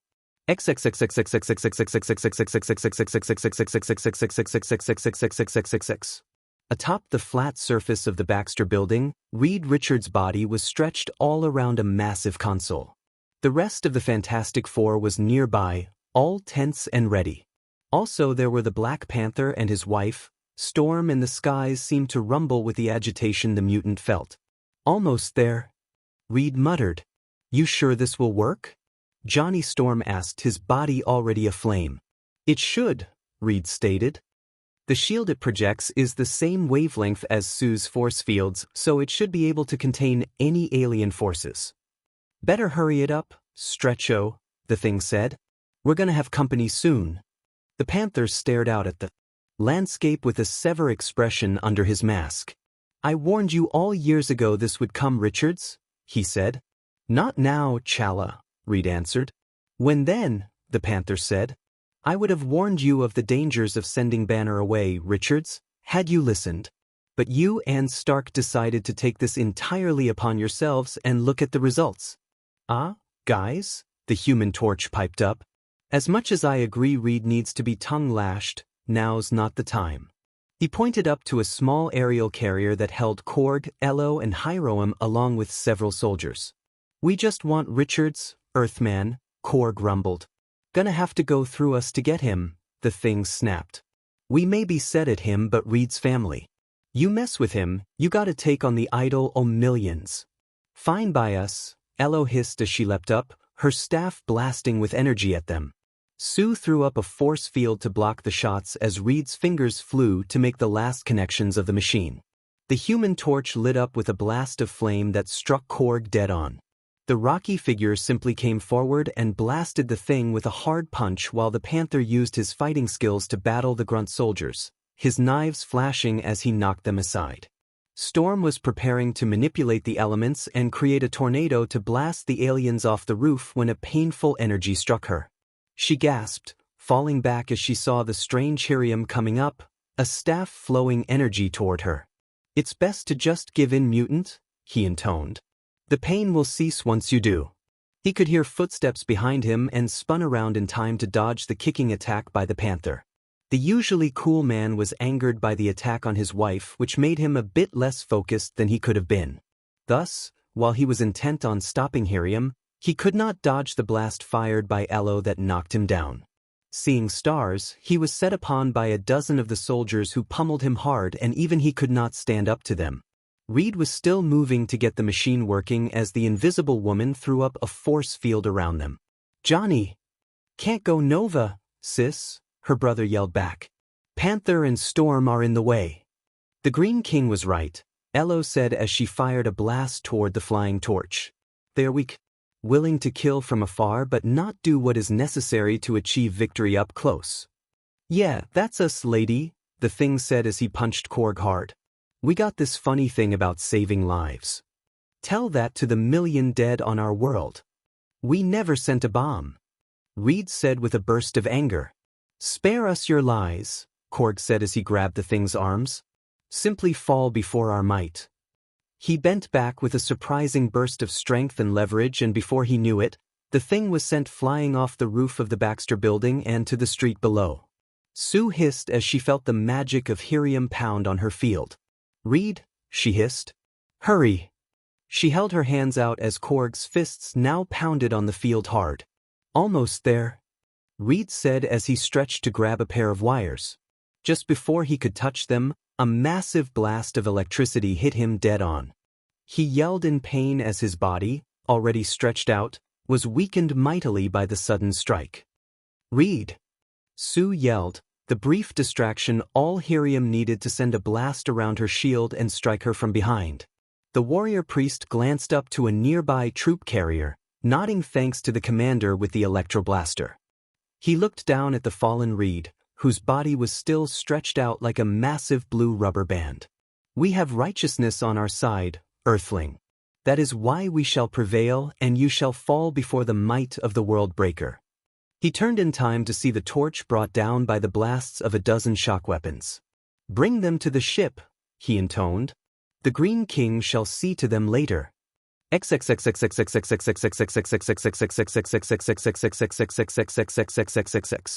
Mara Hill had on a face angrier than usual as she burst into the lab. This better be important, Pym, she snapped. In case you haven't noticed, it's World War IV out there. Pym frowned from his place at a console. Don't you mean WWII? We passed that 5 minutes ago, Hill said. What is this? Pym leaned back to tap a screen. I was going over Norman Osborn's remains and I found something suspicious about the nanites in his blood. Hill peered at the image of the enhanced bloodstream. I'm short on time, Pym, spell it out for me. Pym pointed. These nanites are different than the ones we programmed. They were supposed to only monitor Osborn, but these look like they've been reconfigured to push his rage and anger and get him irrational. Hill frowned. You think that's why he attacked the Hulk like that? Pym nodded. I think so. The question is, who could have reworked the programming? Tony, Reed and I are the only ones who know how, and none of us would have. Hill stroked her chin in thought. You told anyone else? Not yet. Keep it that way, Hill said. Until we know how this happened, assume there's some sort of leak. I don't know about. Pym, in case you've forgotten, you were the one impersonated by hulking. Good point, he admitted as he turned to the screen. I'd better check the other inmates, see if they've been affected as well. Do that, Hill nodded. I'll be back later. She marched out and down the hallway. As soon as she was halfway down, she removed a small cell phone and dialed a number. Yes, it's me. Yes, I know you hate hearing from me, I don't want to speak like this either. But we may have a situation.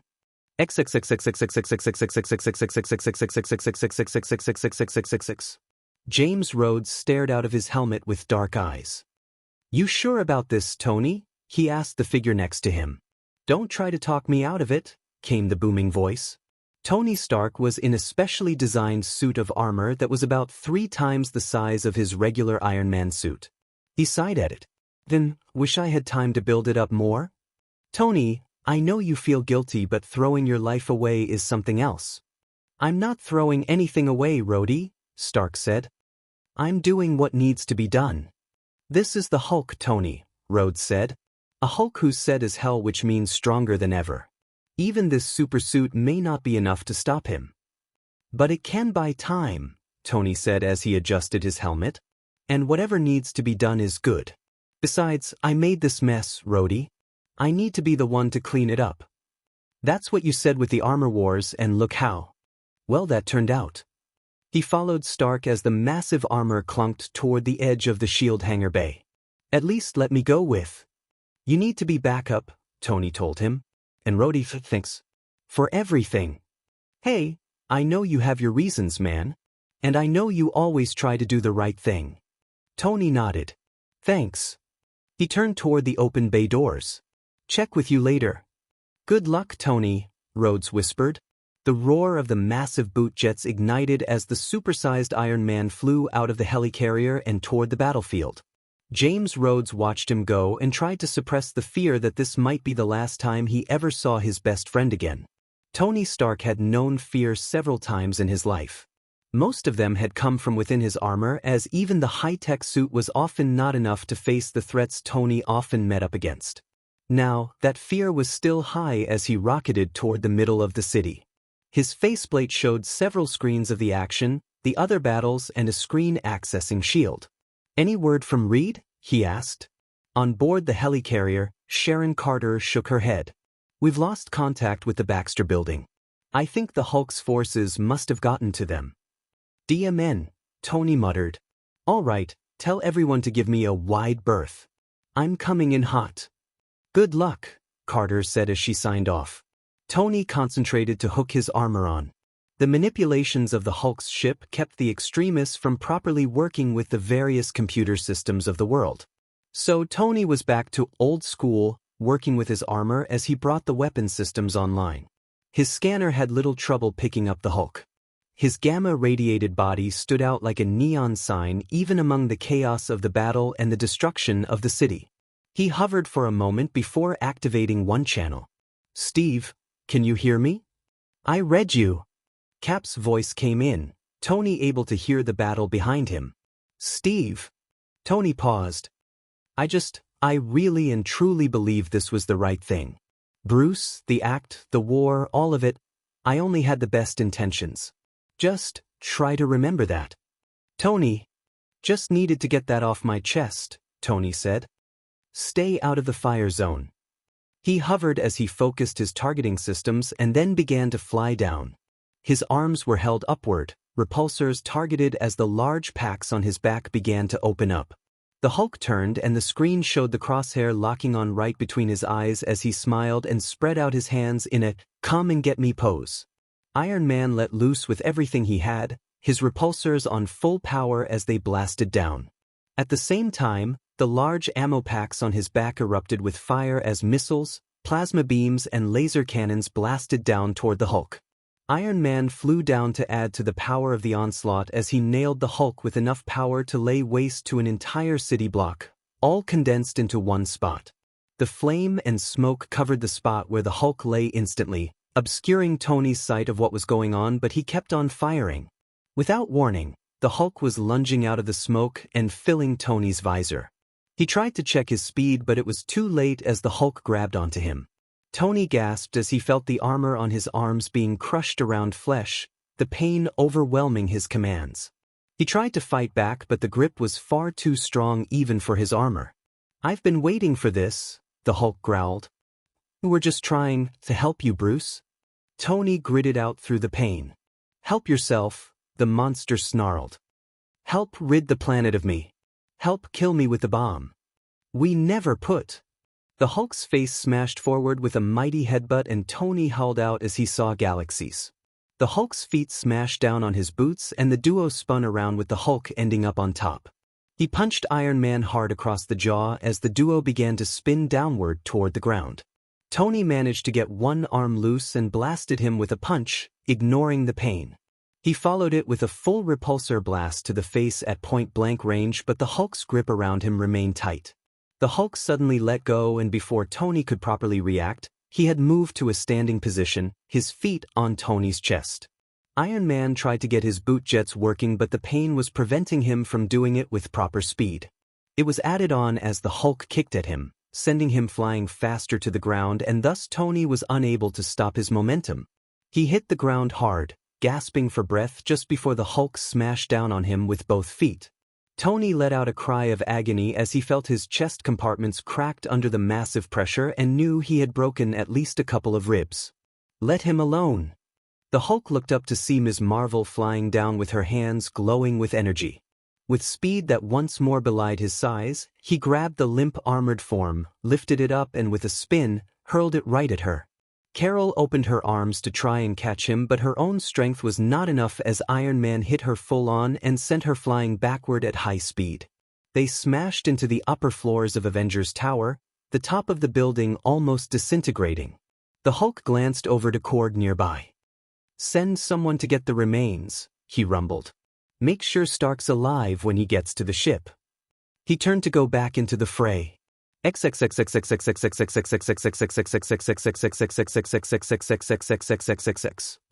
board the helicarrier, Hill was stone-faced as she watched the smashing of Avengers Tower. Her eyes flickered over the screens at the massive battles taking place all over the city. "Any word from the Captain America unit?" she asked. "Not at the moment," Carter said with a sigh. "We may need to send units in." "Negative," Hill snapped. "Until we know for sure, we hold back, give them a chance." Carter glared. "Ma'am?"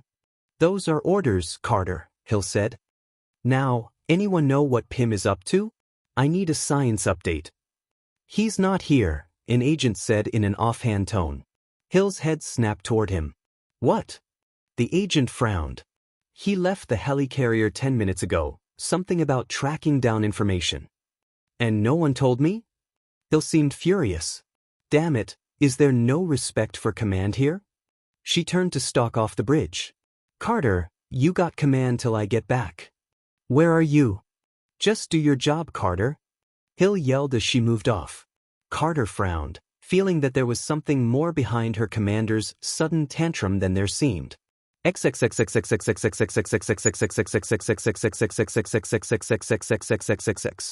Like most of the city, Greenwich Village was deserted, the sounds of the battle echoing from a far distance away. Hank Pym flew before the famous house, growing back to human size as he landed on the door. He knocked on it hard and waited. He knocked again and called out, Strange, it's Hank Pym. We need to talk. The door opened a crack to show Wong, the Asian manservant, looking more tired than usual. I am afraid Dr. Strange is resting, Pym. He has been through a great ordeal. So have all of us, Hank sighed. Wong, this is important, please. Wong shook his head. I am afraid that. He was cut off as Pym seemed to vanish before his eyes. By the time Wong realized he had shrunk down and flown in, it was too late as Pym regrew in the center of the foyer. Strange, he called out. There was a pause, and then Stephen Strange walked down the large steps. He appeared haggard, his face drawn and tired, dressed in a simple red robe instead of his usual blue suit and cape. Hank, he said in a tired voice. I really am not in the mood for company today. I know, and I'm sorry, but this is an emergency. Hank moved in. I found something that I think you need to take a look at. He held up a vial containing what looked like tiny microchips. Strange frowned as he studied it. Hank, you know I am not a scientist. He stopped and peered. Wait. He took the vial and held it to the light, noticing the slight glow around them. These have been affected magically. Hank nodded. I know. I found them in the blood of Norman Osborn. The nanites were changed and I thought they were reprogrammed, but it seems it's something else. Since you're the only major magician we know, why would Norman Osborn have nanites in him? Strange interrupted. Part of Tony's big plan, Hank said. I know, it does seem crazy, but we needed the firepower for the anti-registration forces and… Registration? Strange frowned. What registration? Hank frowned back. Very strange. I know you try to stay out of the whole superhero politics, but it was discussed by Tony and Reed at your last meeting. Strange's eyes widened. How do you know of that? Well, after the Hulk blurted it out to everyone when he returned to Earth. Returned from where? Hank stared at him with a confused look. From space, where you guys sent him. Look, Stephen, it's sort of late to play dumb on this, everyone knows. They know you and Reed and Tony work together. In fact, I'm kinda surprised they didn't ask you to join the new team when the Avengers broke up. He was suddenly getting a bad feeling about this. Broke up? Strange's frown had gone from confusion to downright dumbstruck. The Avengers broke up? Why? Hank just stared. After Wanda went nuts on us. You know that, you were there. Strange's confusion ended and was replaced by concern. Hank, I have spent the last 6 months on a multidimensional quest that nearly cost me my life. I only just returned this morning. Whoever you saw, it was not me. Hank no longer had a bad feeling about this. He had a horrible feeling about this.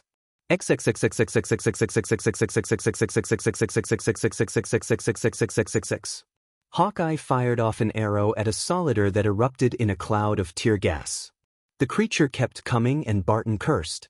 Then, figures the guy has no nose. Just aim for the chest, Spider-Man said. Works on Sandman. He fired a webbing at a wall as he lifted himself to latch onto it. He scurried up and leapt backward, timing it perfectly to land on a flying troop carrier. He punched at a trooper and leapt upward to dodge another's blow. He kicked out with both feet to knock other guards back before leaping off, firing a web line at the bottom of the craft. Landing on the building, he pulled, using the leverage to pull the craft back and fly it into the building, sending troopers flying off. A loud growl got his attention, and he looked down to see Wolverine slashing at every alien in his path in a wild berserker rage. For once, Spider-Man wasn't in the mood to chastise him on keeping the body count down as the battle continued. He looked over to see the ruins of Avengers Tower and winced. Crap, Cap, I think Tony struck out. Thinking right, Bug. Spidey looked up to see the Hulk leaping down at him with a huge fist. In the chaos of the battle, his spider sense was a constant buzz that prevented him from identifying threats. His reflexes were still enough to avoid the blow as the Hulk smashed into the building, bounced off and landed on the ground. Wolverine snarled and leapt toward him, claws extended to stab the Hulk in the chest.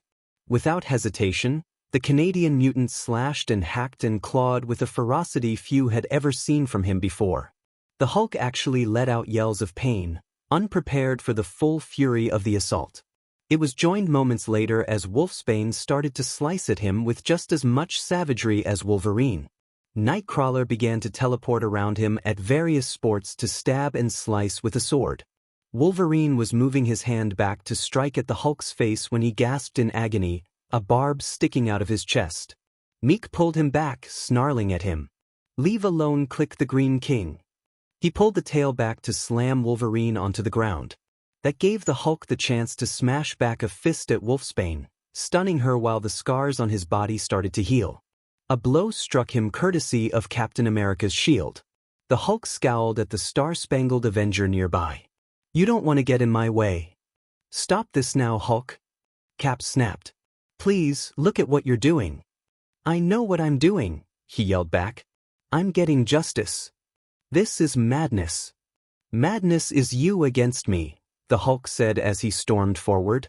"No," Cap said as he prepared himself. "That's just commitment." He bit his lip as the monster came toward him.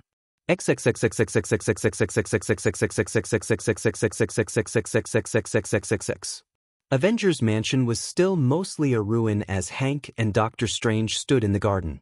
The Sorcerer Supreme was in his usual outfit, the Eye of Agamotto glowing at the yard.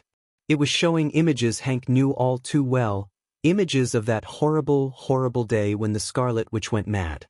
"This is ridiculous," Strange intoned. Hank sighed. "Yeah, it was a crazy time." "No, not that," Strange said.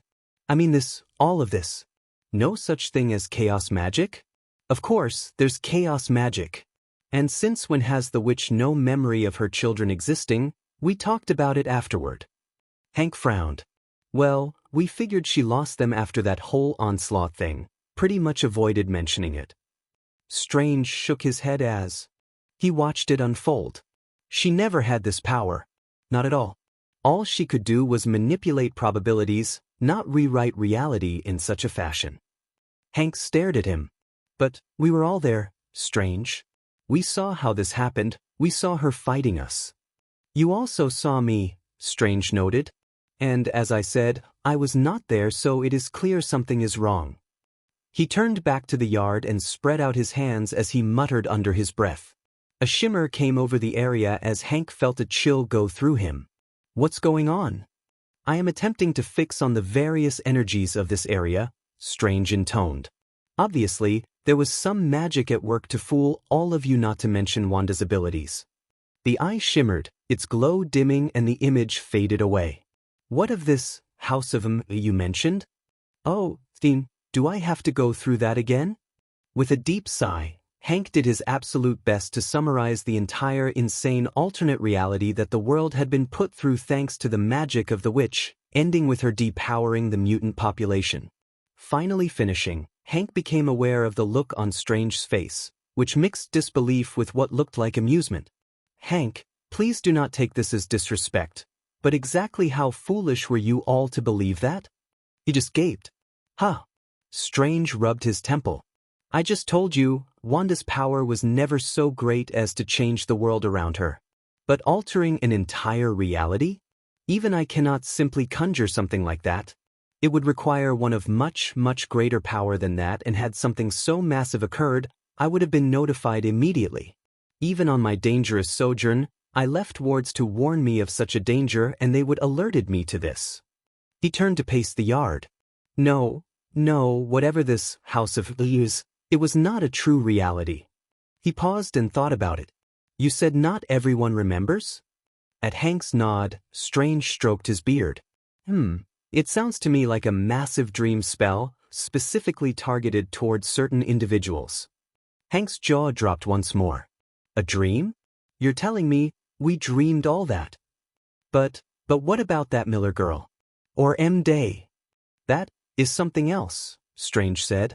I was aware of a difference in the feeling of the world upon my return but did not have time to focus on it. However, it is possible that magic could have been at work to draw those energies away. For what purpose, I cannot be certain. Of course not, Strange, came a familiar voice. You always do fail to see the details in front of you. Strange and Hank spun around as a figure materialized before them who was a dead ringer for Strange, uniform and all, but with a twisted smile on his face. That was really the most difficult part in impersonating you, the other Doctor Strange said, trying to keep from laughing while acting like such a fool. Strange's eyes narrowed as he brought his hands up in a defensive position. Reveal yourself. With a dark chuckle, the imposter's form blurred and reconfigured into a new shape. It was a man roughly Strange's age with a paunchy build, clad in a dark green suit with a flowing black cape. His head was balding with a thick mustache and beard and his lips were curled into a sneer. Hello, Strange. It's been a long time. Baron Mordo, Strange said with little surprise.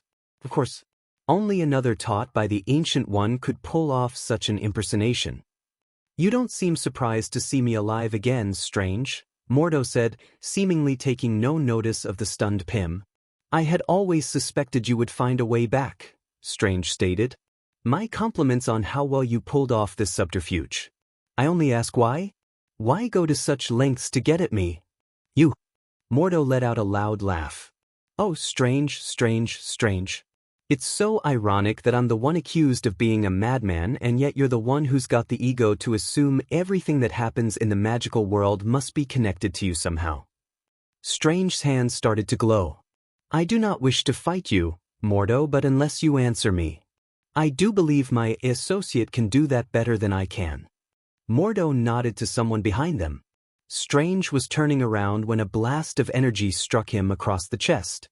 He cried out in agony at the blow, far greater than he expected. Before he realized it, the energies wound around him, tying his hands and arms down, preventing him from striking back. Hank was ready to move, but another bolt struck him and knocked him down. He winced as he held his pained chest and looked to the figure stepping into the light. His jaw dropped as he saw Mara Hill there, one of her hands glowing brightly with energy. H. Hill. He choked.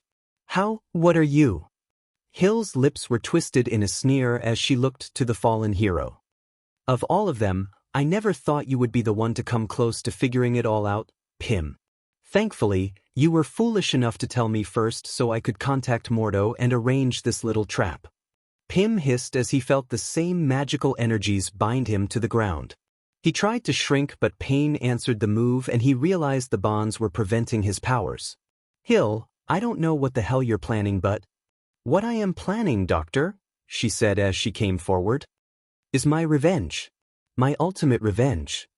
Her eyes had a dark glow and her voice had a tremor that Pym had never heard before, one of power and darkness and something familiar. Revenge. Pym choked. Against who? Fury. Hill shook her head. Fury? I could care less for that mortal fool. Although I am grateful his own actions led to him vacating leadership so I could step into power. It gave me the authority I needed to let my ultimate plans come forth. Plans? Pym said. Damn it, Hill, what the hell are you talking about? She smiled. Hill?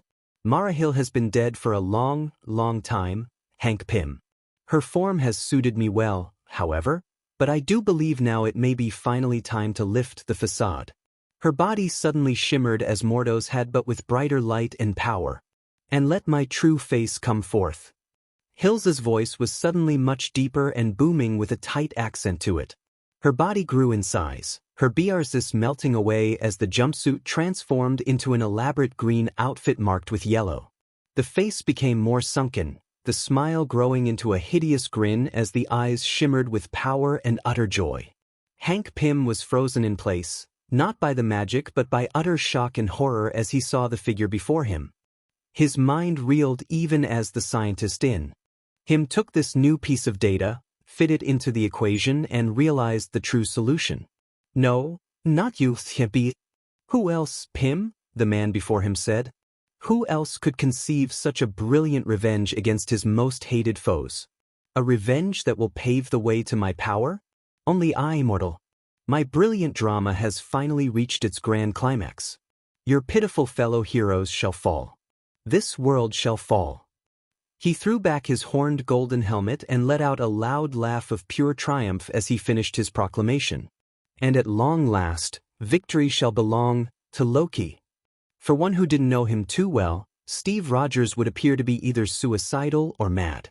He was a normal man with no special powers or abilities, armed with only a metal shield, taking on the most powerful being on the planet, who had already utterly defeated so many superpowered beings.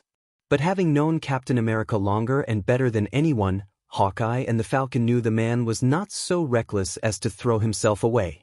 He had a plan. Just what it was appeared unclear, but he had to have one. He brought his shield up to smash it into the Hulk's midsection and dodged the brute's fist. "Clint," he called out, "I need a double dare." Nodding, Hawkeye brought up a pair of arrows and fired them at the Hulk. He raised his fist to catch them and snapped them in half. "That's supposed to work, Archer?" he grunted. "Nah," Hawkeye said with a grin. "Just supposed to distract you." There was a sudden rush of loud chirping and cawing. The Hulk turned to see the Falcon floating above as a flock of birds of various types flew down and clawed, bit, and pecked at the brute. The Hulk howled with rage as he swung out his arms to knock some aside, but more kept coming at him. A blast of fire suddenly engulfed him, frying the birds to a crisp. Ilo moved in, her staff smoking with energy as she fired another blast toward Hawkeye, who managed to leap out of the way. Korg was also there, attacking Spider-Man as a slew of alien troops came toward them. "Give up," the Hulk bellowed, his skin already healing from the fire. "You can't win. I'm not letting you leave this city." Cap snapped. The Hulk chuckled. "I've got Stark, Richards, and Black Bolt, Captain. And about half the guys who came in here with you. I don't need to go anywhere. It's not why I'm here.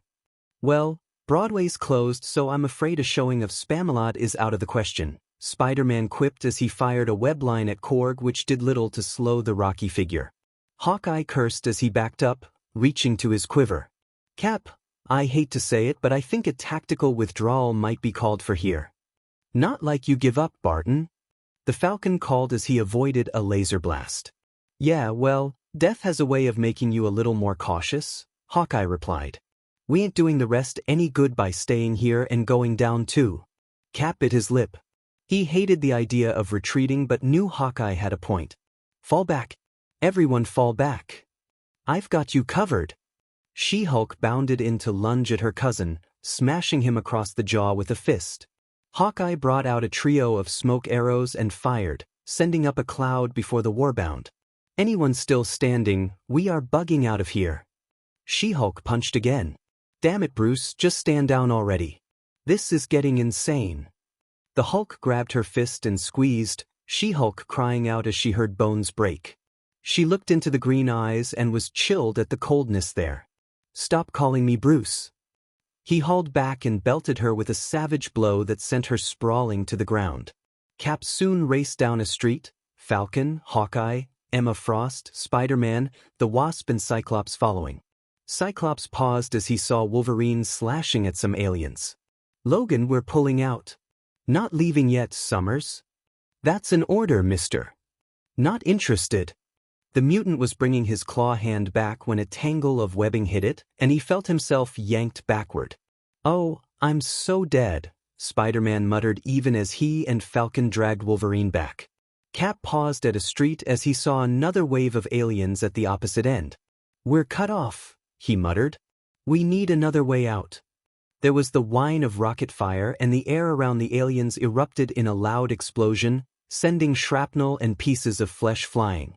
A figure leapt from a nearby rooftop and opened up with a pair of large machine guns, the armor-piercing rounds ripping through alien skin as easily as human. As the last of the group slumped, the figure turned to reveal the large skull emblazoned upon his black jumpsuit. "Oh, great," Spider-Man muttered. "I should have known Mr. Terrific would be fitting in around here." The Punisher glared at the group. "Come with me if you want to live." "You've been dying to say that for years, haven't you?" the Falcon remarked. Captain America glared back at the vigilante. I told you last time. You wanna argue or survive? The Punisher snapped. In case you haven't noticed, this is war. He's right. The group turned to see a young man in a dark blue suit and black mask approach, his right arm sheathed in metal. You've got to accept how things are different, Cap. Bucky. Cap frowned. What are you doing here? It's Winter Soldier, his former partner corrected. I was in town helping Fury on stuff when things went nuts. Figured you'd need the help. Hawkeye leaned in toward the widow. Is that? At her nod, he whistled. No one really stays dead. Actually, he wasn't dead at all, the widow told him. The Soviets found him alive, brainwashed him into their own assassin, and put him in suspended animation between missions. Hawkeye stared at her. You do realize how insane that sounds. Actually, that's perfectly normal compared to my life, Spider-Man intoned. As much as I hate to ruin the moment, actually no, I don't. The White Queen said. But can we get to someplace resembling safety first? Follow us, the Winter Soldier said as he turned to head down a secondary alley. He reached down to use his bionic arm to lift up a manhole. Everyone down, he yelled as he leapt into the sewers. The others swiftly followed, Spider-Man the last. He closed the manhole, then sprayed webbing onto the edges to hold the lid in place before following the rest down the wet and stank-infested sewerway.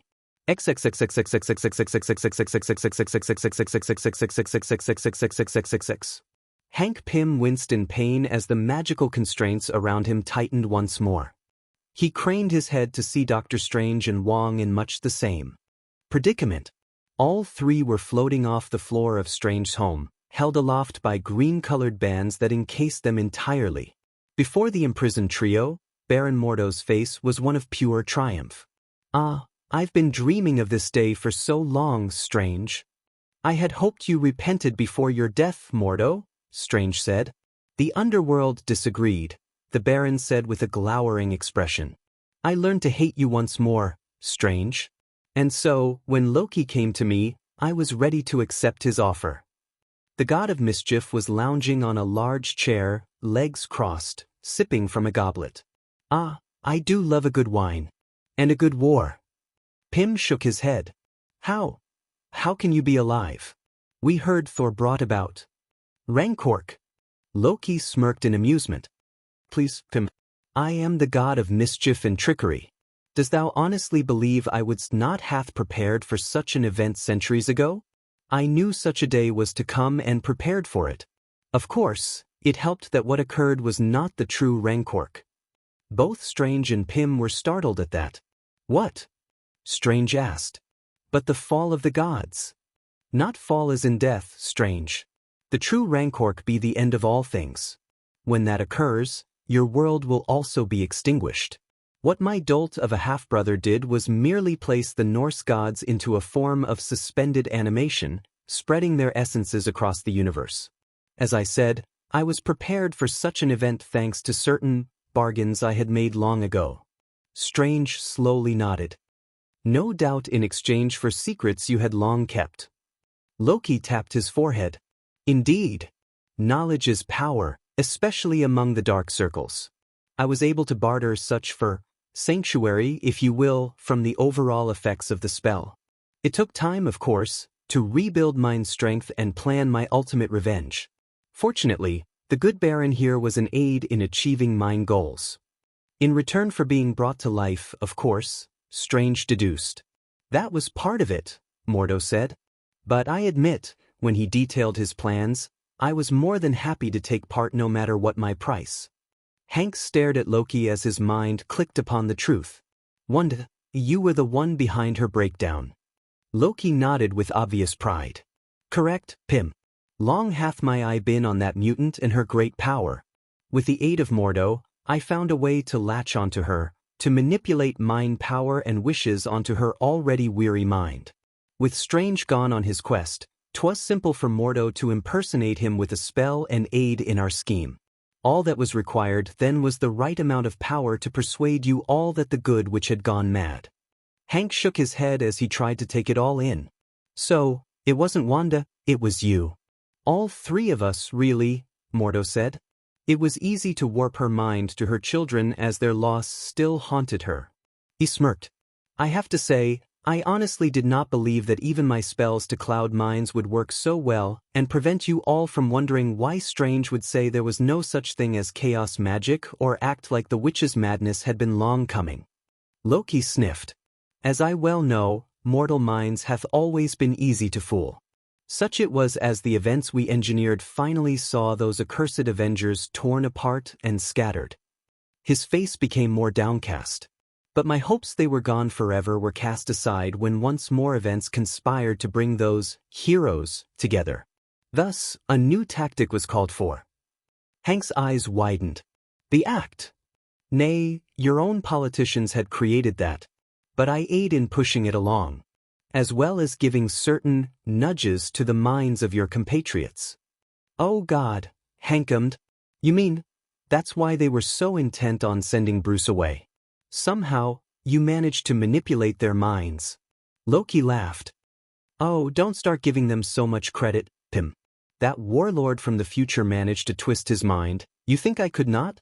And for Richards, his intellect may be great, but it leaves him open for my machinations. He puts so much faith in his science, it took little effort to convince him his calculations be truth. He nodded to Mordo. And of course, Mordo was there to help the illusions and subtle pushes along. Strange tried to remain calm. He knew the egos of Loki and Mordo were making them continue to confess their full actions and hoped it would buy him time to figure out a way to escape. Why the Hulk? Why work so hard to send him away? Partly because I still owed the brute for past embarrassments, the evil god said, but also because his presence would unbalance so many of my plans. Sending him off this world was for the good of all, as I managed to convince your compatriots of. I had hoped he would perish, but I must admit some joy at how his return has worked into things. Hank's mind whirled as he realized the depth of Loki's manipulations. So, the House of M? M-Day? Loki and Mordo shared a glance, then a loud laugh. I have to admit, Mordo said, I haven't laughed so hard in ages when you all so easily accepted that a mere mutant was able to totally restructure reality. Had Strange truly been there, Loki gloated, he would have been able to see through it all and informed thee of the truth.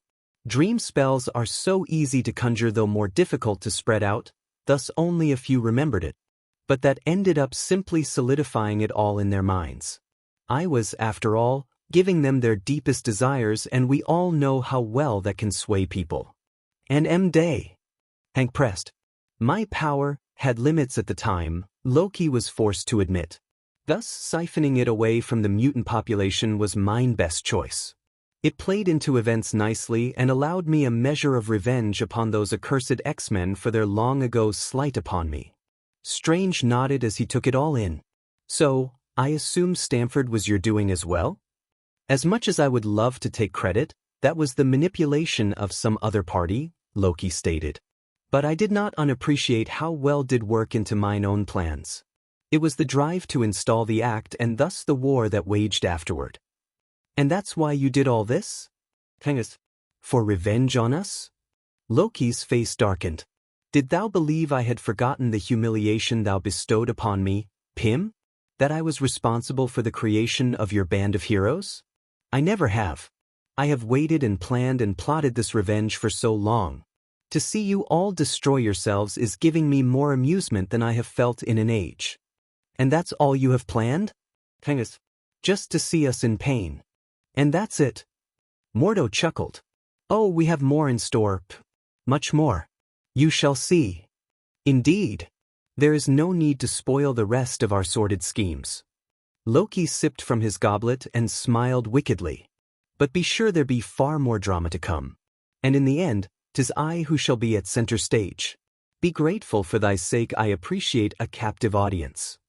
The dark laughter of he and Mordo caused the three captives to shiver as they realized the true danger facing the world.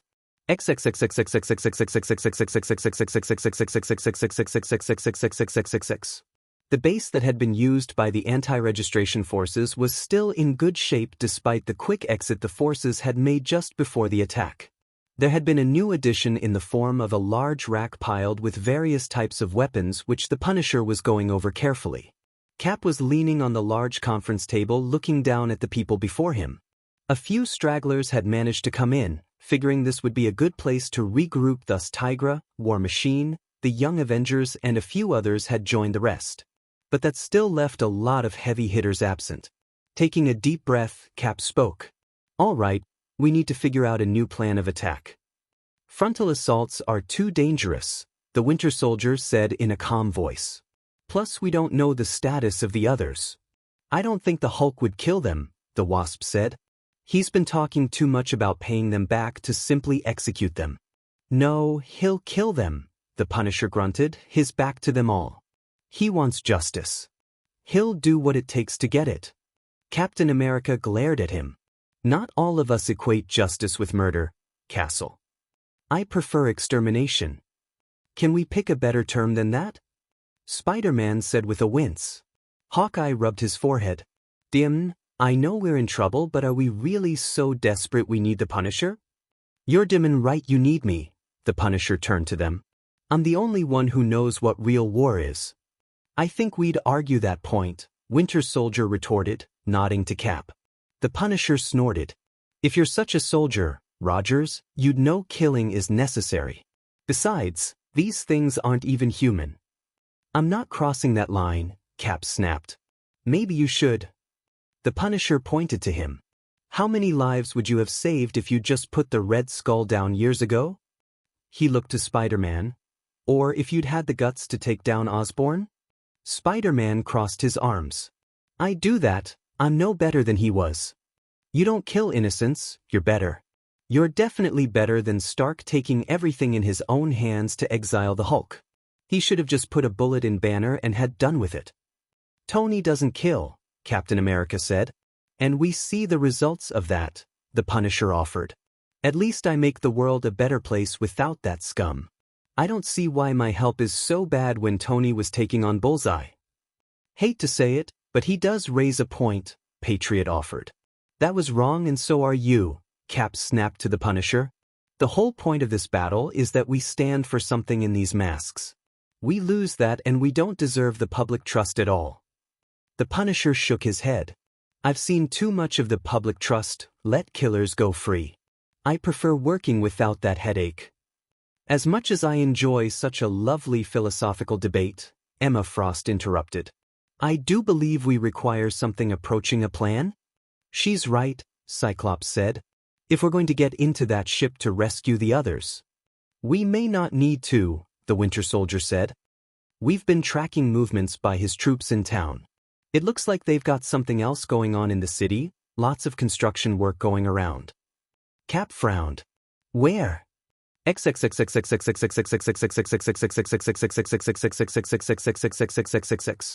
Madison Square Garden was notable for its famous domed roof that held everything from basketball to wrestling.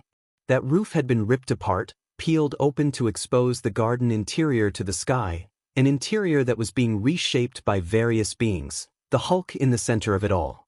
"What the hell is he doing?" the president asked. He was shown on one monitor watching the same feed as S.H.I.E.L.D. was. Sharon Carter stood on the helicarrier deck, trying to appear calm while her emotions were pained thinking of Captain America. "From what he said in his address when he returned, Mr. President," she calmly said, "the Hulk had landed on some sort of gladiator world and rose up in games there. My guess is he's recreating that. And I can wager who's going to be fed to the lions or whatever he's got," the president muttered. He sighed. "This is a mess, a total mess.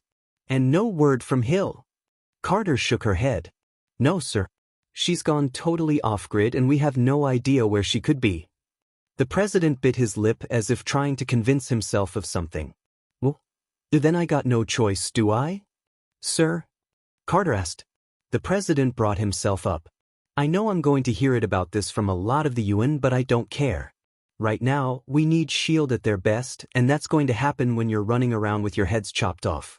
So, effective immediately, I'm issuing a presidential pardon to the one man I know can whip you all into shape and actually run things around there." "Who?" Carter asked even as she suspected the answer.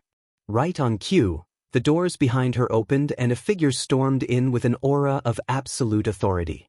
Everyone stared in amazement before many broke out in wide smiles and even a few cheers. The figure paused only to light a cigar and made his way to the command deck, staring at the monitors before him with his single eye. "All right, ya yardbirds," Colonel Nick Fury barked.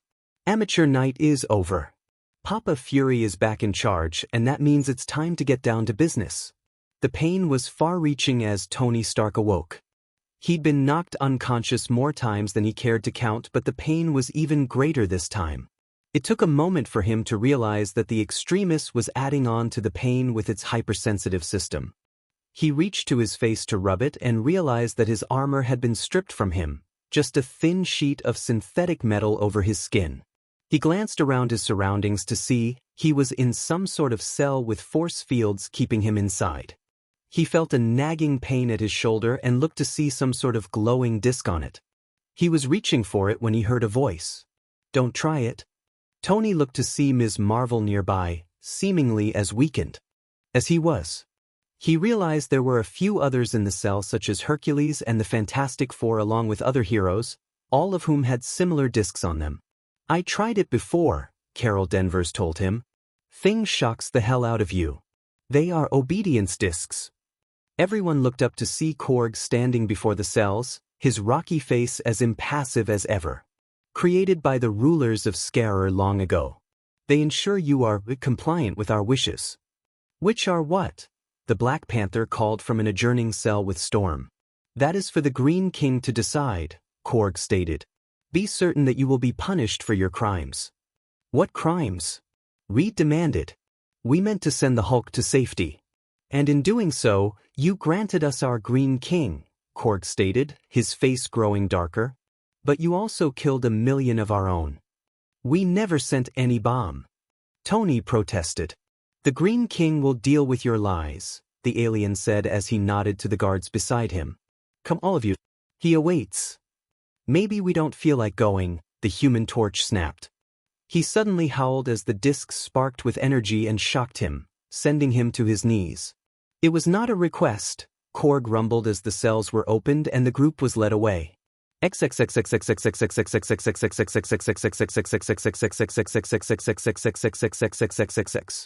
"What in the hell is he doing to the garden?" the Falcon muttered at the image on the satellites.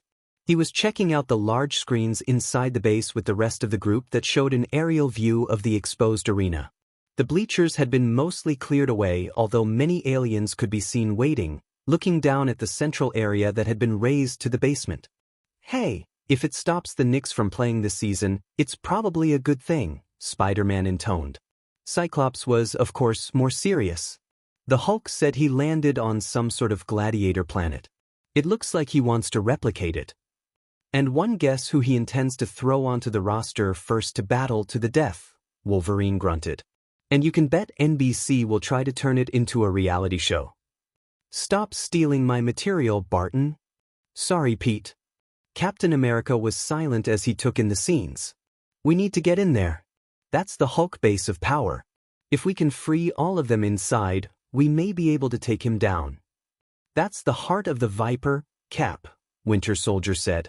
He paused and smiled. "Kinda like that fortress in 43. "Which one?" The two old comrades shared a smile. It was ended as a flashing light came onto one screen. "Crap, we're being hacked," Patriot called out. "No," Cap said as he hit some buttons. "It's an incoming transmission on a shield signal." "I thought this was one of Fury's hidden places," the Falcon said. "It is," Cap muttered as hit a button. "Which means..."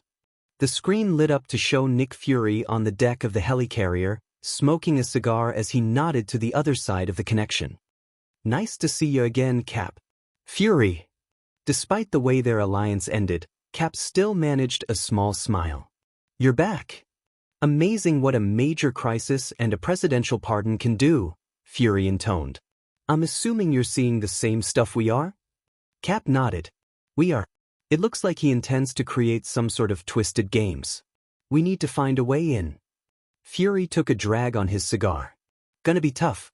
I'm betting he'll have all exits covered below and above, so even a sneak strike team is going to be in trouble." I can't believe we're talking about the Hulk as a tactical genius, Emma Frost scoffed. It ain't the same Hulk, Frost, Fury snapped. And I ain't gonna make the old mistake of getting ready to fight the last war. He's smarter and tougher, and while he may be content with New York for now, I'm betting that won't last. What's the international take? Cap asked. Oh, it's just peachy, Fury said. The moment Hulk and his folks leave the continent, Europe, China, Russia and Middle East are ready to fire anything they got at him, DMN the consequences. Nice to see times haven't changed much, Winter Solider noted. We have to at least try, Cap said. I know the odds are dire, but we don't have a choice. You're right, the Punisher grunted as he turned to the screen. You got anything special up your sleeve to take him out for good, Fury? Cap glared at him. We're not. We are. Cap's head whipped around to Fury. Sorry, Cap, but this comes from the top and I agree with it. He's gone way too far here. And like I said, the rest of the world is ready to hit us with all they got if we can't stop him. The Winter Soldier let out a tired sigh. He's right, Cap. I know I'm not as close as you are, but you know we have to take a threat this big out as fast as we can. He's already killed, he's crossed the line. He needs to be put down once and for all. Cap rubbed at his forehead. As much as he wanted to keep this from going that far, he knew the choices were limited. First we need to find a way inside. Yeah, might be able to help you with that, Fury said. Gotta warn ya, it ain't gonna be pretty. What a shock, Hawkeye muttered. I really should have just stayed dead. You may get your wish soon. You're a real downer sometimes, Pete. It's how I roll.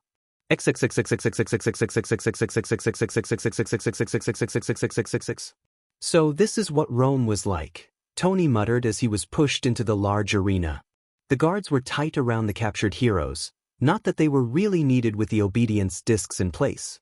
The majority of the attention was being paid to the struggle taking place within the center of the arena.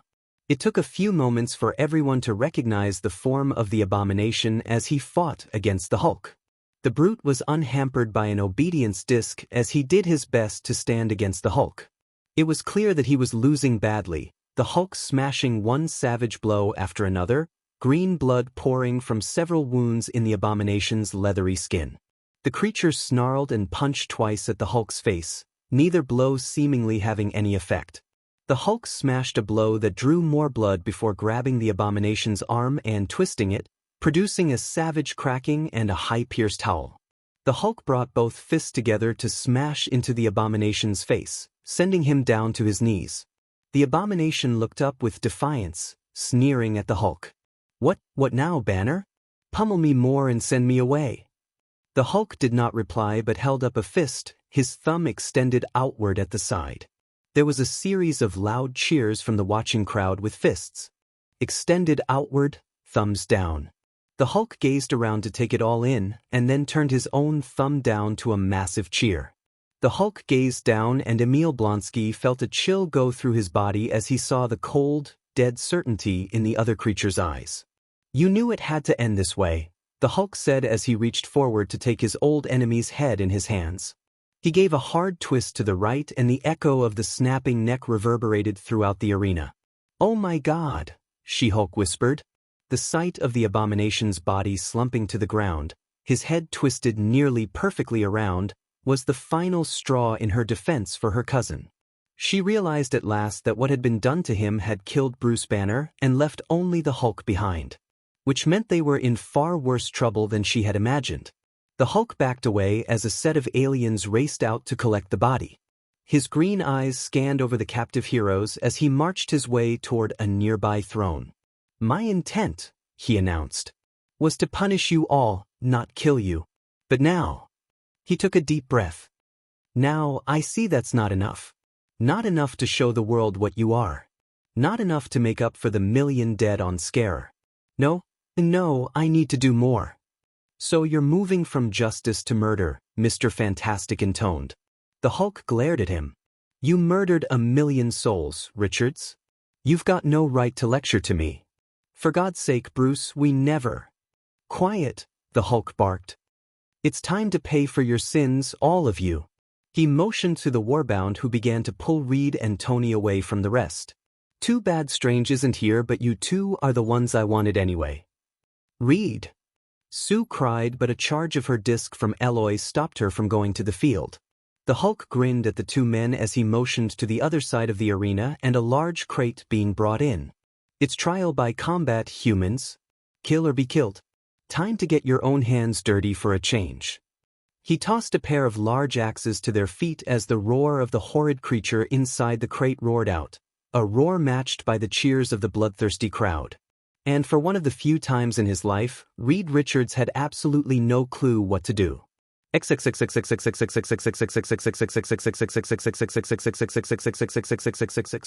Ever wonder if S.H.I.E.L.D. even has accountants?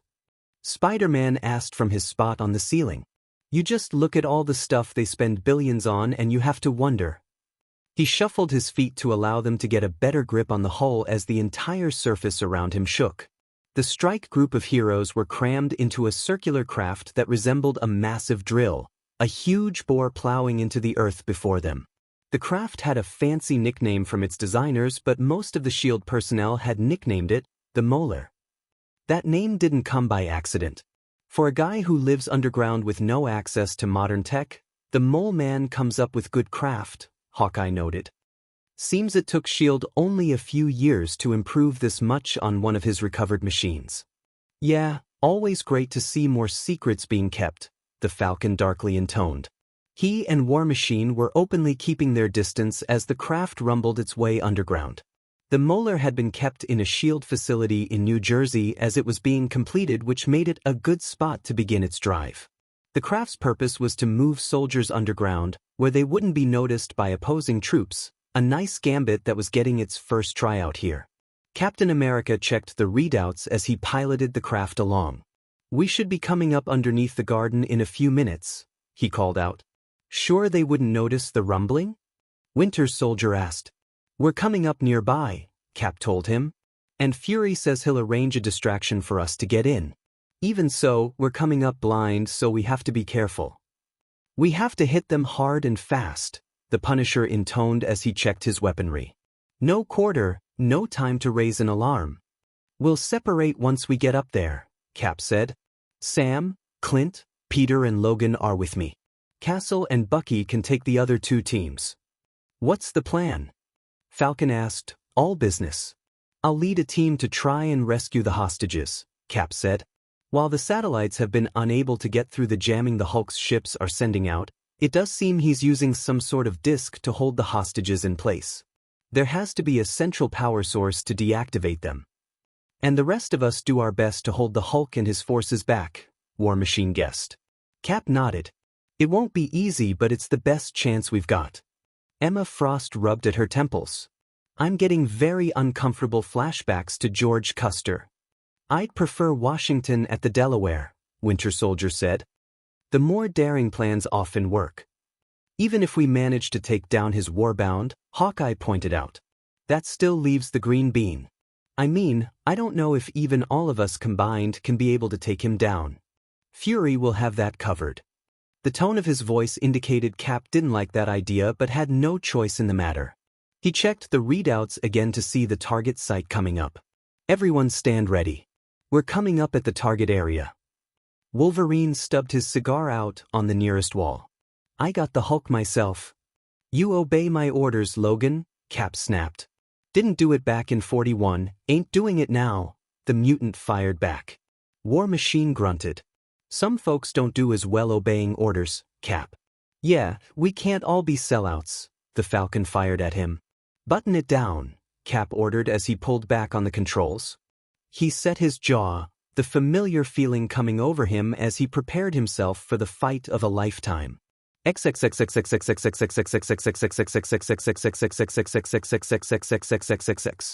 Tony grunted both from exertion and pain as he brought the large mace down to the ground.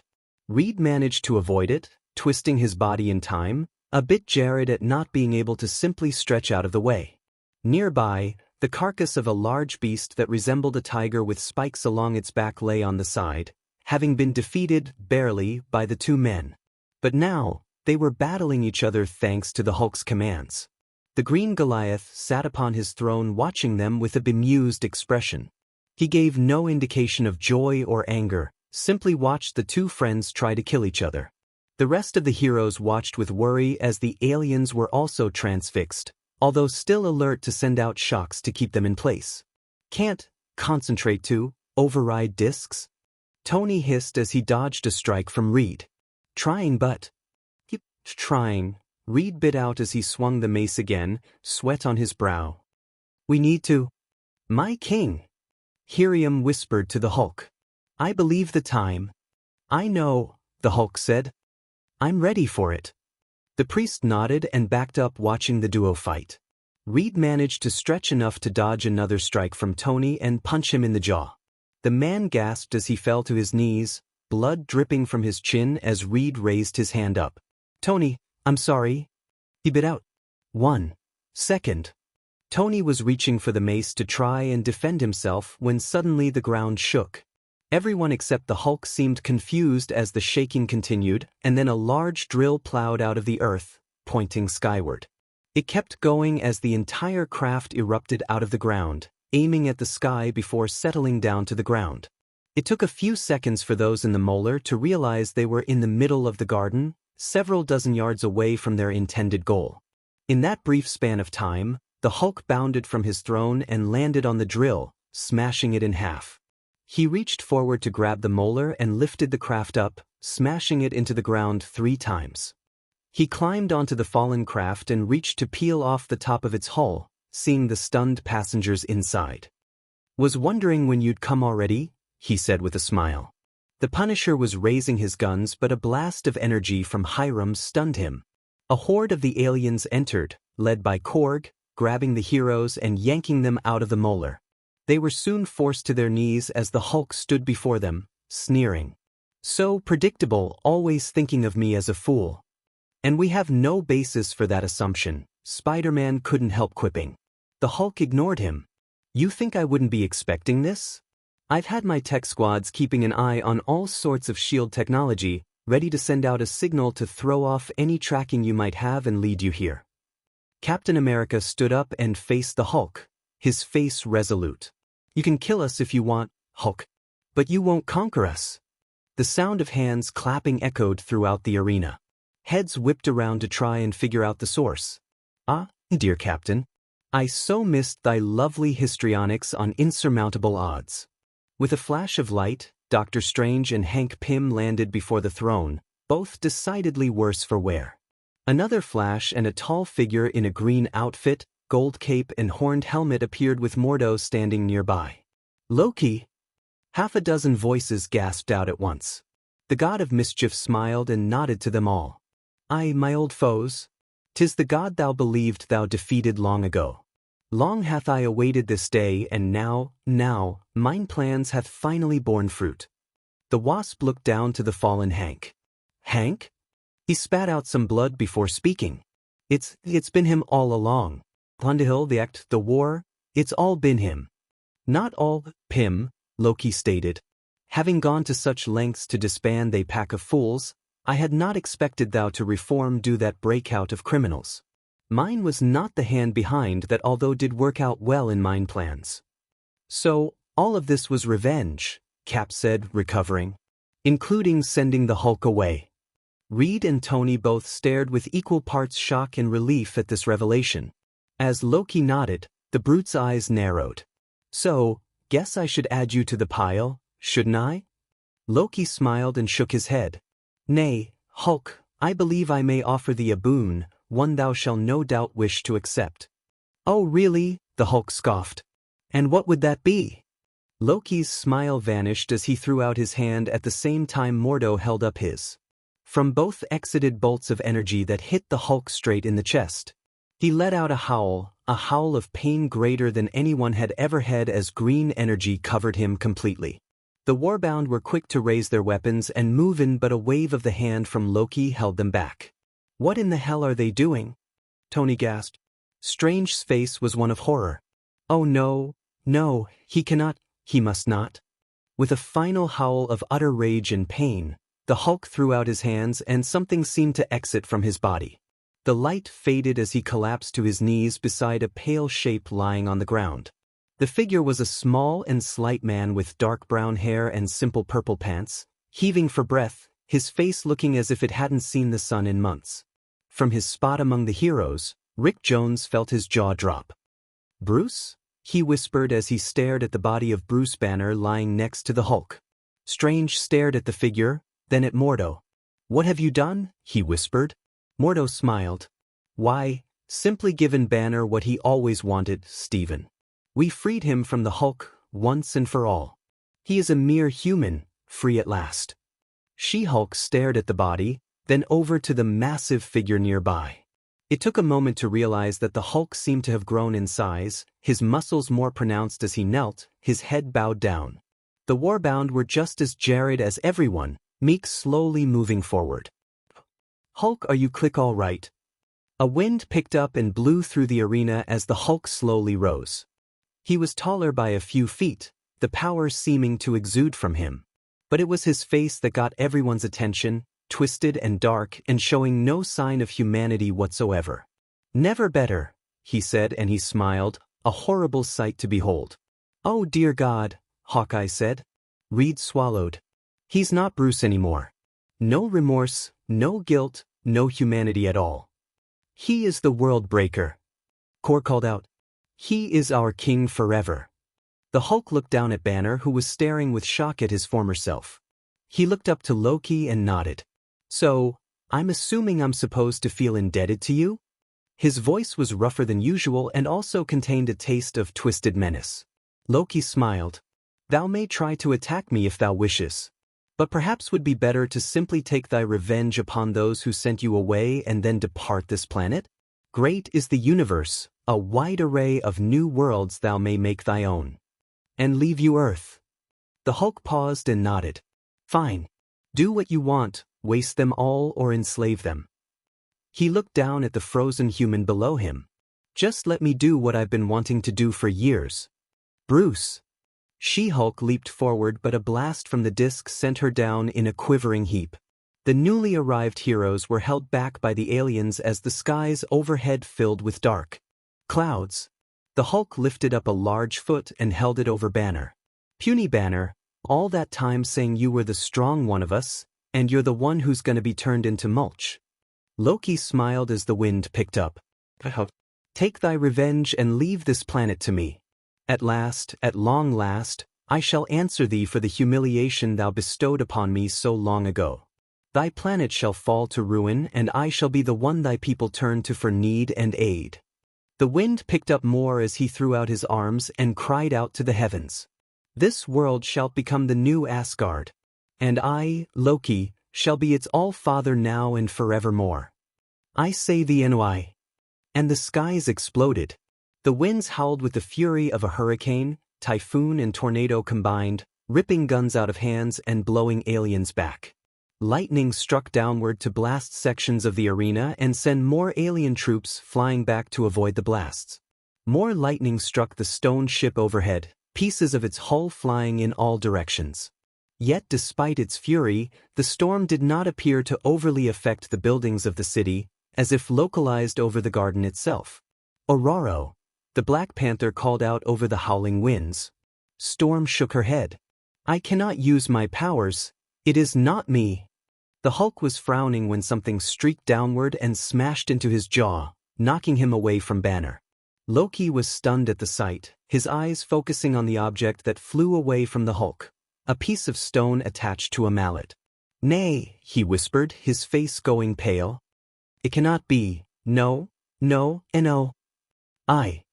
A flash of lightning illuminated the shadow of a figure hovering above the garden. All could see the muscular body, the horned helmet and the cape flowing behind him. Then the lightning faded to reveal the face and body. The body was clad in a uniform mostly familiar but different as well, with chain mail over its leggings and arms. The helmet was more pointed to show the face beneath it. The blonde hair whipped around it, the handsome features in a stern expression as he held his hammer in his hands, the mallet crackling with energy. His eyes flashed with anger, with power, with regal majesty no clone or android or combination of the above could possibly duplicate. There was no mistaking this was the real man as the eyes fixed upon the figure of Loki.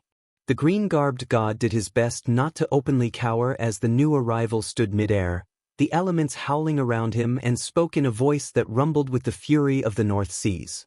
"Brother, I shall have words with thee." "Is that?" Spider-Man whispered, not daring to hope. Hawkeye had a huge grin stuck on his face. "It is. It really is. The big guy's back." Thor lowered himself to a spot on a nearby broken riser, his stern gaze focused on the shocked Loki. "Didst thou truly believe only thee could escape Rancork, brother? Mine was the hand that brought it about, but I was prepared to survive if need be." Loki swallowed. "But how? When thou finally revealed thyself, thou called to me." Thor glared. "Too long hath I excused thy crimes for the blood of the father we shared."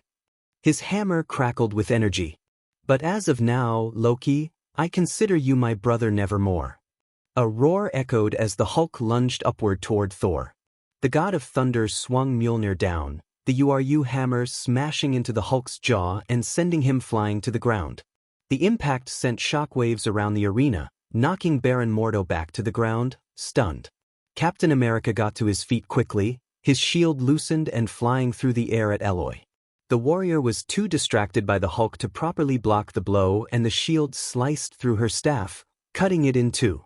Sparks flew around the arena as the various obedience discs, cut from their power and control source, short-circuited. Tony hissed as he tore at his, feeling his control restoring as he sent out a mental command to his armor. The other heroes felt strength and control returning as they moved out into the arena. Captain America looked them over and nodded. "Hit them hard, hit them fast."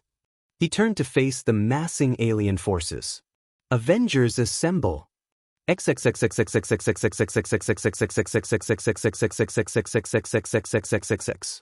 Mordo hissed as he got back to his feet, brushing at his uniform. He saw the heroes charging into the alien forces and fights break out. He backed up as he tried to decide his next move. "Mordo," the Baron turned at the voice to see Strange back on his feet. His cloak was billowing behind him as he gazed at his old foe.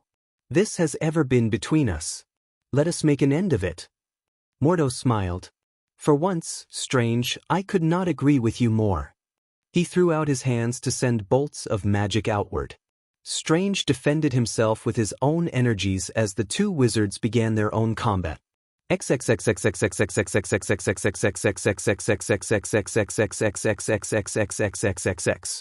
The lightning struck downward again to send more aliens flying outward. "Keep them contained in the garden." Cap yelled out as he slammed his shield into one figure's face. "We don't need them ravaging the city." Iron Man was nearby blasting his repulsors outward, his armor back on. "Carol, Simon, Storm, make sure exits are covered and keep an eye out for flyers." Hawkeye fired off 2 arrows, pinning back another soldier. "Anyone seen the big green one? I think Thor's taking care of him."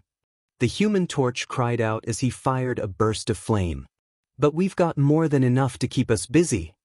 Mr. Fantastic stretched himself over the body of Bruce Banner, who lay on the ground still. "Bruce, are you okay?" "Can't hear him in my head." Bruce coughed. "He's really out of me." She-Hulk was by his side, taking his hand to help him up. "Come on, Bruce, we gotta get you out of here." Bruce swallowed and looked to Reed. "Reed is still sad at you, which means he's even more sad. Without me, his reasoning might be fading, less tactical. That might be a chance for you." Reed nodded. "Bruce, we didn't mean."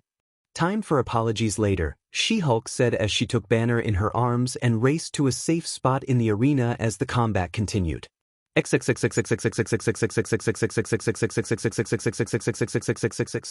For blocks from the garden, Thor and the Hulk were locked in combat, smashing each other with blows so savage that the sound waves shattered windows. The Hulk was a being of pure rage, all reason leaving him as he attacked with blows that would cause a human being to turn into pulp instantly, even one as strong as Wonder Man. But the being he was fighting was not a human being. It was the god of thunder, back from a long absence whose strength appeared to have grown even greater as proven by the powerful blows he leveled at the Hulk's face. "Thou shall fall," he hissed. "Not by you." the Hulk fired back as he smashed a meaty fist onto Thor's face. Thor let Njlinwar swing up and smash into the Hulk with energy flowing to enhance the blow. The Hulk was sent sailing back into a building, smashing all the way through the lower floors and to the street. Thor was about to follow when he sensed someone behind him. He turned to see a rocky figure standing with a spear in hand. "Korg," Thor muttered. "'Tis been a long time. But my fight be not with you." Korg's face was impassive as he gripped the spear.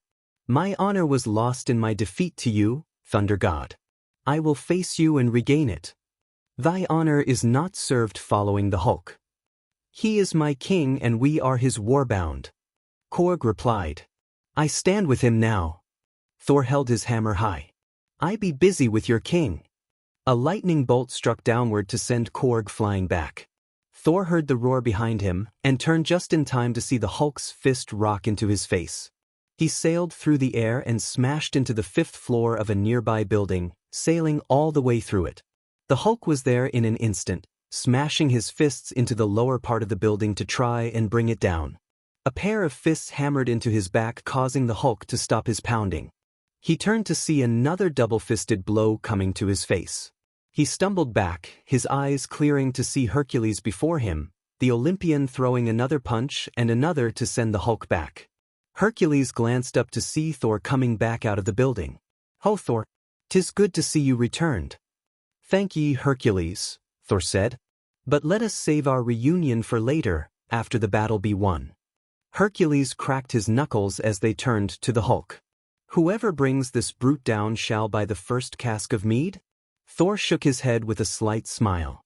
"Thou hast not changed, old friend." The Hulk grunted as he smashed his palms together, sending out a shockwave that knocked the two Eternals back. "Not gonna be happening," he growled as he lunged forward to let the battle continue.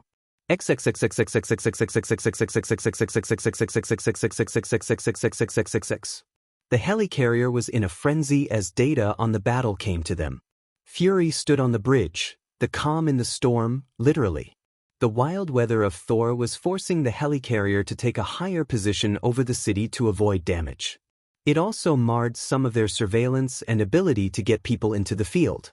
Fury took a drag on his cigar as he watched one view screen. "Someone mind telling me what the hell is going on? We've got Banner and the Hulk separate, we got Thor back, Loki running around somewhere and a DMN magic battle raging on. And you're telling me we can't send anything into that?" Sharon Carter shook her head. "The winds are way too high, sir, and with all that chaos going on, adding more troops would just confuse matters." Fury nodded. "Well, there's one thing we can do. Bring us about and ready all batteries to open fire on that ship of theirs." That got several startled looks. "But sir," one technician said, "their firepower. They got most of their guys on the ground, remember?" Fury barked. "And I'm betting that the big guy did some damage to them. So bring us about so we can do more." Everyone knew better than to argue with their boss in that sort of mood, and thus the helicarrier was soon moving toward the huge ship hanging in the sky.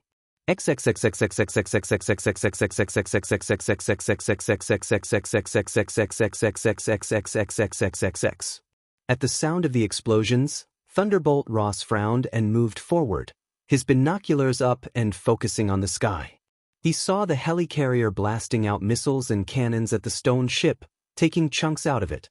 Ross lowered his glasses and turned to the captain at his side. "Send out the tank division." The officer started. "Sir, I'll be demed if I let those fancy spy jokers take the glory here."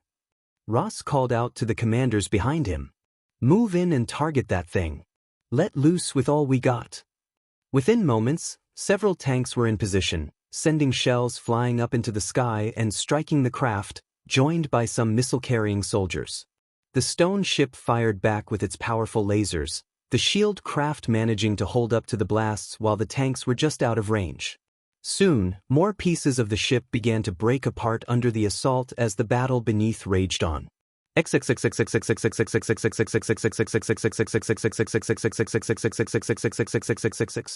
The mothership is under attack. Hiram called out as he fired a burst from his staff at the X-Men. "We must send reinforcements." "We have none." Eloy yelled back as she fired her own blaster outward. We must rely on the Green King. Hulk click will not fail us click. Meek called out as he swung his spiked hands outward at those around him. Hulk will click smash all around us and he was cut off as a metal bar smacked him from behind. He rolled on the ground in pain as Bruce Banner moved in, his eyes hard and cold. "Do," he hissed as he swung out to strike the alien's body. "You miserable little insect, it's all because of you." "The hell?" the thing grumbled. "Did some of Hulk get left behind?" "Tell them," Bruce hissed. "Tell them what happened." "Bruce, what are you talking about?" She-Hulk asked. "I'm a physicist," Bruce hissed, his eyes fixed on the fallen Meek. "I know there's no way that reactor could have just waited until that precise minute to blow after so many months. And I know Reed would never send a bomb like that if they were exiling Hulk to a peaceful planet." His eyes narrowed. "And after that bombing, you were the one leading the charge to get back to Earth." The aliens around were listening and staring at Meek, who seemed suddenly quiet. "Meek," Eloy whispered. "What is he saying?" The alien was silent until Banner pressed on his throat with the bar. "We needed the green scar," he hissed. "We needed click the anger of the Hulk." With Kriya click he was giving up, settling down. His eyes narrowed. "Hulk was my click first friend. I will do anything click to aid him." We needed his anger returned. So when I saw click the Red King's men load the old reactor in, the Brood's spiked tail smashed into his face, drawing yellow blood.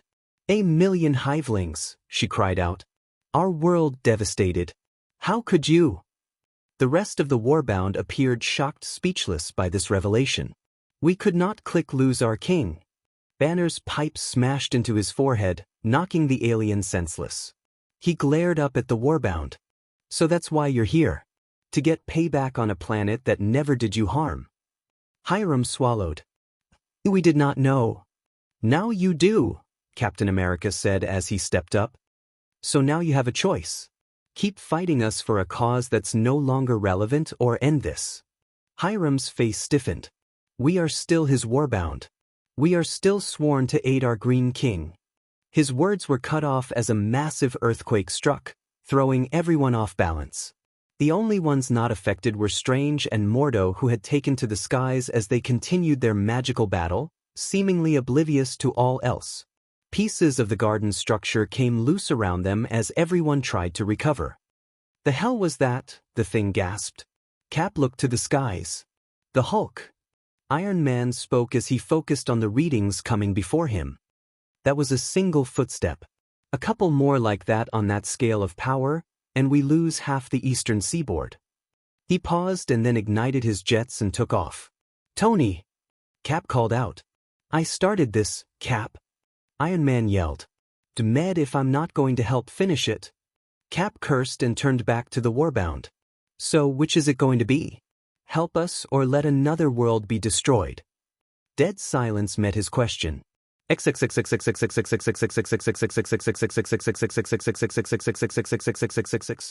The shockwaves echoed loud and powerful as the Hulk, Hercules, and Thor exchanged blow after blow. Against the power of the two godlings and the mystical hammer, even the mightiest of Asgardians would fall. But the Hulk kept coming and even seemed stronger as he did, despite the bruises evident on his twisted face. Hercules snarled as he let loose a blow that cracked the metal arm brace, causing the Hulk to howl in pain. Seeing the reaction, Thor brought Mjolnir down upon it, cracking it further and allowing Hercules to tear it off and punch at it. The Hulk howled again and lashed out at them to knock them back. He was ready to attack again when the whine of boot jets came out and Iron Man flew down, blasting with his repulsors on full blast. They struck at the Hulk, who stumbled but did not fall as Iron Man flew right in and smashed his fists into the Hulk, knocking him back. Iron Man turned to Thor. "It's good to see you." Thor was not smiling. "Wouldst I could say the same. Difficult thou has been, Tony Stark. But to clone mine body for a killer is too great a strain for our friendship." "Thor, I was trying." Iron Man sighed. "Look, we don't have time to argue the point." The laughter of Loki echoed as the god of mischief appeared above them. "Ah, brother, I see thy choice of friends still is lacking." Iron Man glared at him.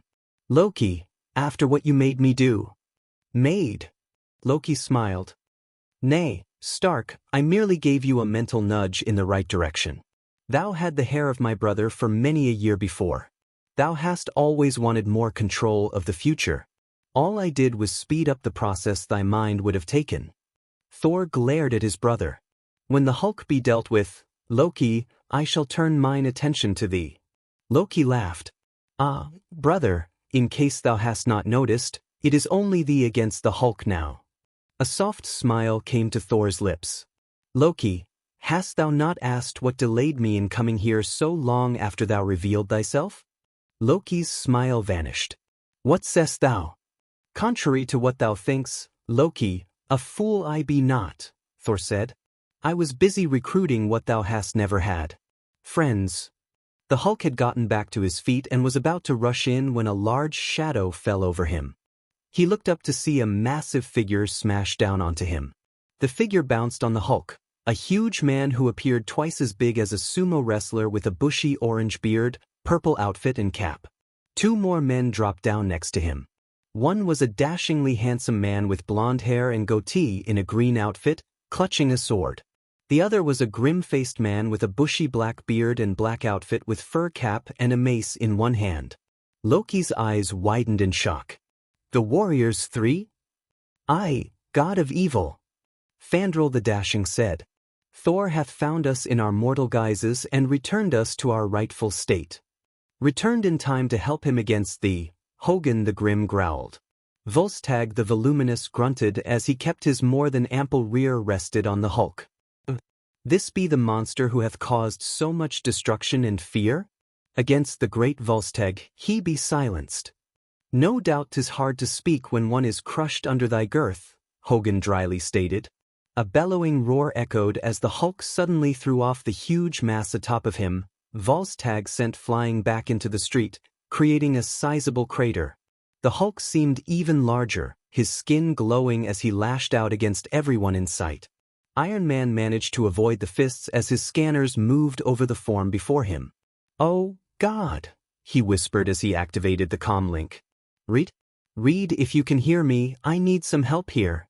Right on cue, She-Hulk leapt in to pound on the Hulk's face, knocking him back. Hogun and Fandral joined her in smacking the Hulk with their weapons while Volstagg tried to lift himself up, a difficult task. Tony! Reed's voice came over the comlink. We're almost settled here and… Reed, Iron Man interrupted. The gamma radiation coming off the Hulk is almost off the charts. It's almost as if he's getting more energy the more he fights. Reed was silent for a second as his mind whirled. Without Bruce to keep him in check, his mind is totally absorbed by the gamma radiation, so the more he exerts, the more radiation flows. At the rate he's going, Tony hissed. He's gonna hit critical mass in a few minutes, and if that happens, we're looking at a gamma bomb explosion that could wipe out the whole city, Reed exclaimed. We need to find a way to contain him. Forget containment, a growling voice echoed. It's time to bring him down. Tony turned his head to see a figure stride onto the battlefield. He was clad in black armor with a large helmet, a huge axe held in his hands and a large grin on his face. Hercules' eyes widened in surprise. Ares? It's been a while, my half-sibling, the god of war noted. What are you doing here? Hercules said, his eyes narrowed in suspicion. I was avoiding that little scuffle your champions had gotten themselves into, Ares replied. But this is a fight worth my time. He hefted the axe to show the alien blood staining its edge.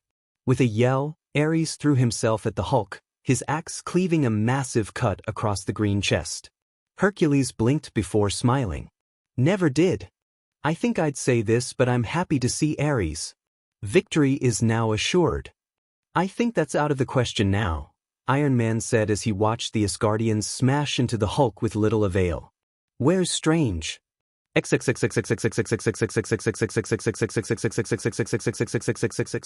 The energies of the skies flowed and rolled as the magical battle of the two wizards continued.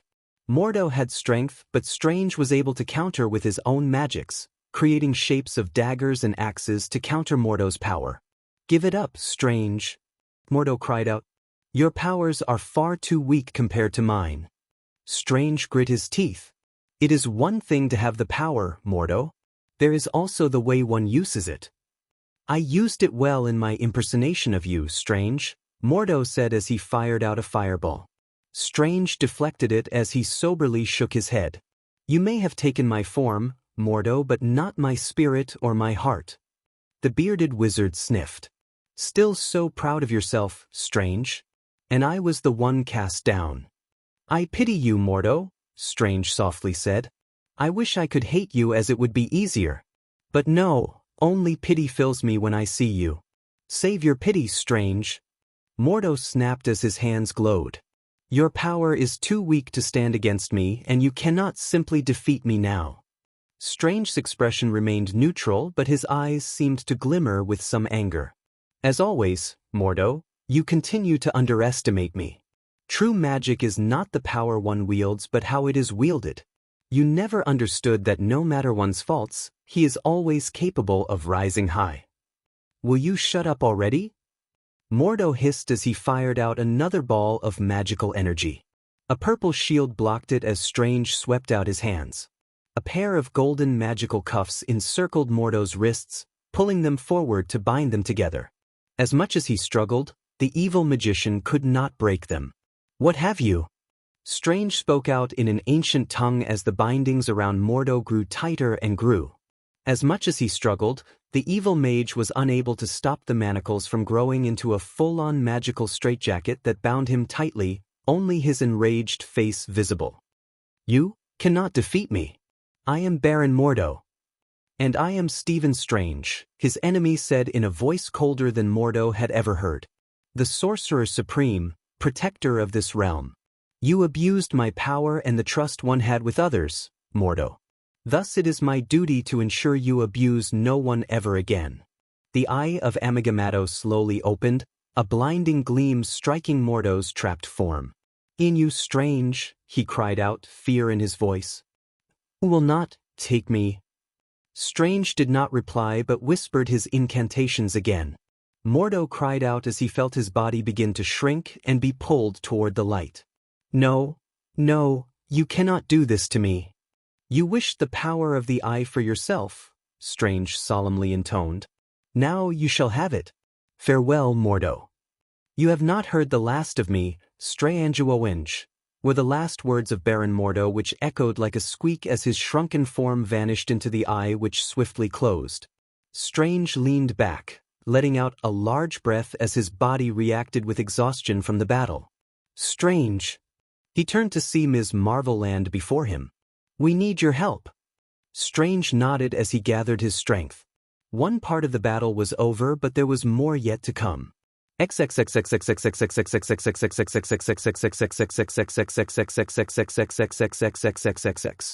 Oddly, the thing going through Jennifer Walters' head was how many years the insurance adjusters were going to be dealing with the damage. After all, earthquake coverage was pretty much non-existent in Manhattan, so there were going to be quite a few angry homeowners and business people around when the city was repopulate. Assuming there would be a city left, of course. She tightened her grip around the Hulk's neck, doing her best to keep him back as Ares and Hercules pounded him with dual blows. Despite her knowledge that there was no Bruce Banner within him, it was still difficult for her to let loose with the Hulk. Of course, she knew the time to hold back was fast vanishing and she'd need to let him have it soon if the various Eternals here failed. The Hulk was still flaying about at anyone nearby, and it was clear his reasoning was fading fast, leaving his more savage instincts bare. Iron Man was continuing to fire repulsors at him while avoiding striking the godlings doing battle, the only ones who could really stand up to the Hulk now. Ares was still smiling even as the Hulk managed to strike him across the face, obviously relishing the fight. A long blue arm reached around to wrap the Hulk's own arm and pull. Reed hissed as he did his best to pull it back. Cap's shield flew in to smack at the Hulk's face and try to knock him back. That didn't seem enough as the brute kept on going, yanking Reed off his feet and sending him sailing off. He's still rising in power. Iron Man called out as he checked the readings. Thor, Strange. We need to get him out of here. Banishing him didn't work before. Captain America yelled out. Not by the means of this plane, Thor stated. But perhaps. What are you saying? Ares yelled. We can still defeat him. Only if we let all of New York be destroyed. Iron Man yelled. Your point? Ares asked in utter seriousness. This plane of reality be not enough to contain this beast, Thor said as he backed up. Strange. I need thy aid. Strange moved in quickly. What is it? Thor began to swing his hammer in a wide circle and Strange felt the dimensional energies flowing from it. A portal to the distant parts of fallen Asgard. A place where none tread now, far from any who can be harmed. Sending him away? Cap glared. Isn't that what got us here in the first place? He shall not return this time, a grave voice echoed. Korg moved up, Helium, Eloy and Brood behind him, all with serious expressions. It was clear the others had told Korg the truth behind Meek's actions. We shall ensure that. The Hulk appeared jarred. What? His voice echoed, now a savage growl. We were wrong to simply follow you like this, Hulk, Helium said. But we are still your warbound. We will still protect you. Even if that means protecting you from yourself. Strange was concentrating on the opening portal in the air before them and knew what Thor needed. He let his own magics flow to keep it steady and ensure it did not spill its own deadly energies onto Earth. Korg gave Thor a simple nod of respect as he lunged to grab the Hulk. The Hulk fought back but Helium and Eloy were there to help Korg push him toward the portal. At the same time, Strange flicked his fingers and a sudden vacuum began to pull the Hulk towards it. The Hulk's mouth was open in rage, the betrayal of the warbound extinguishing all thought, and if not for the pull of the portal he would be on them all. How do we know you won't come back? Captain America cried out over the new wind. I'll make sure they don't decide to help him. Ares' mace smashed into the Hulk's face, knocking him back a few more steps towards the portal. Hercules stared in surprise at his half-sibling. Ares, what? Stuck on another plane, locked in battle with a hideous creature for the rest of time? The god of war grinned. Sounds like a better reward than Elysium could ever give me. The smile faded. Hercules, I know we have had our differences but promise my son will be safe. He will, Hercules said, true concern showing for once. I swear to thee.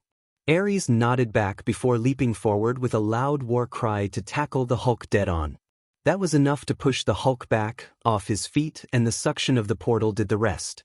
The Hulk tried to give one last push but the warbound and Ares held strong. A loud blast of wind heralded their exit from the earthly plane, combined with the Hulk's scream of rage and Ares' loud laughter. As soon as they were inside, Thor slammed Mjolnir into the ground and the portal winked out of existence. Dead silence filled the streets as everyone stared at the spot, not able to believe it was all finally done. He's gone? Captain America finally asked. I mean, he's truly gone? Even before the fall of Asgard, that be a place most desolate, Thor said with a nod. Even should he defeat his warbound and Ares, he cannot find a way back. Let's hope not, Iron Man said with a loud sigh. I guess that's almost it. Not quite, She-Hulk said as she looked around. Where's Loki? If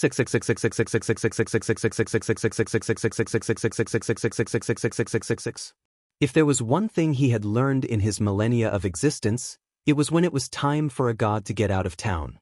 Loki had watched as the Hulk and the others were in, not able to believe all his schemes had come undone. He knew it wouldn't be long before they focused their attention on him, so he turned to prepare to leave. He'd have to find some place of refuge while he figured out a new plan against his foes. Having Thor back was a problem, but one he could try. A layer of webbing struck him in the face and caused him to gasp out in surprise. What in? You share hot dogs on a roof with a guy and you don't even remember his name? Spider-Man said as he swung down and planted both feet into Loki's face. The god of mischief fell back, yelling as he tried to peel the webbing away. By the way, Doc Ock wanted me to tell you he doesn't appreciate his color scheme being stolen. Or the lizard either. You meddling little insect. Loki yelled as he stood up. Technically, spiders are actually, oh, why bother, I'm just distracting you anyhow. Too late, Loki felt the presence behind him and turned in time to see the stone mallet smash into his face. He fell back, stunned as the warriors three moved in, their swords all pointed right against his throat. "Just one chance, Loki," Fandral hissed, his face matching Hogun's usual grim expression.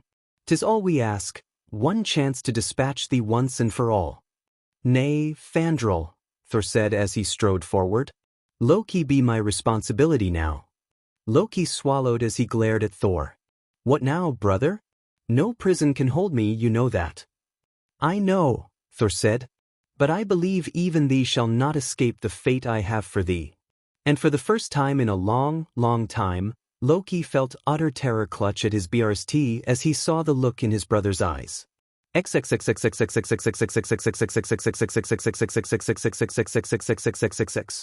In the chaos of the battle at the garden and the earthquakes set off by the Hulk, no one saw Meek manage to crawl away. The alien insect hissed as he carried his wounded body off, feeling the pain of the blows earlier.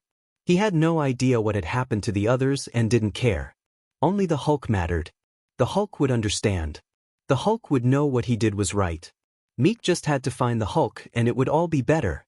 He was almost out of the rampway leading to the exit when a boot smashed into his face. Meek found himself on his back, gasping for breath, legs and antenna waving about. He looked up to see a massive blaster held in the hands of a somber man clad in a jumpsuit with some sort of insignia on it. "Who click are you?" It was almost as if the eyes of the skull on the man's chest narrowed as he spoke in a cold voice. "Punishment." There was the flare of blazing light, and when it faded, New York City had one more dead insect for its large collection.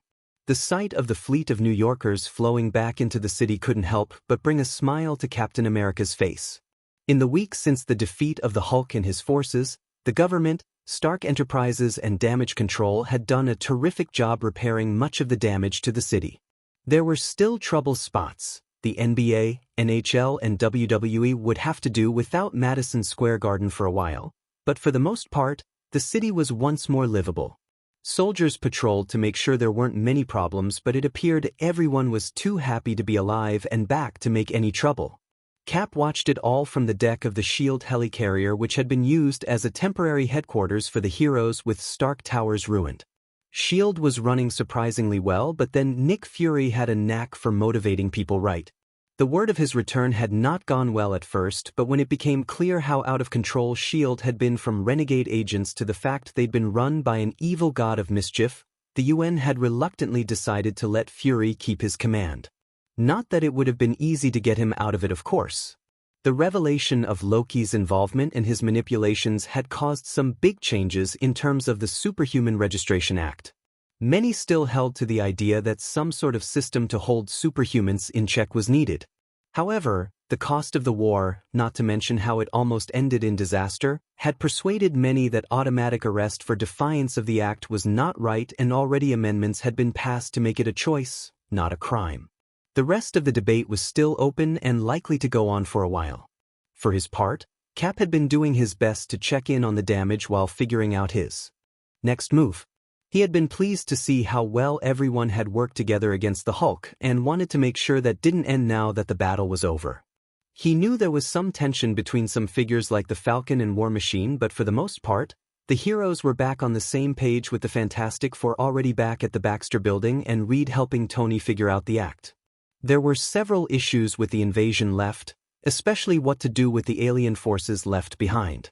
They were being kept in the negative zone prison for now, not only because it was the only place that could hold them, but for their own safety, as there were no doubt many people who would want payback on the invaders.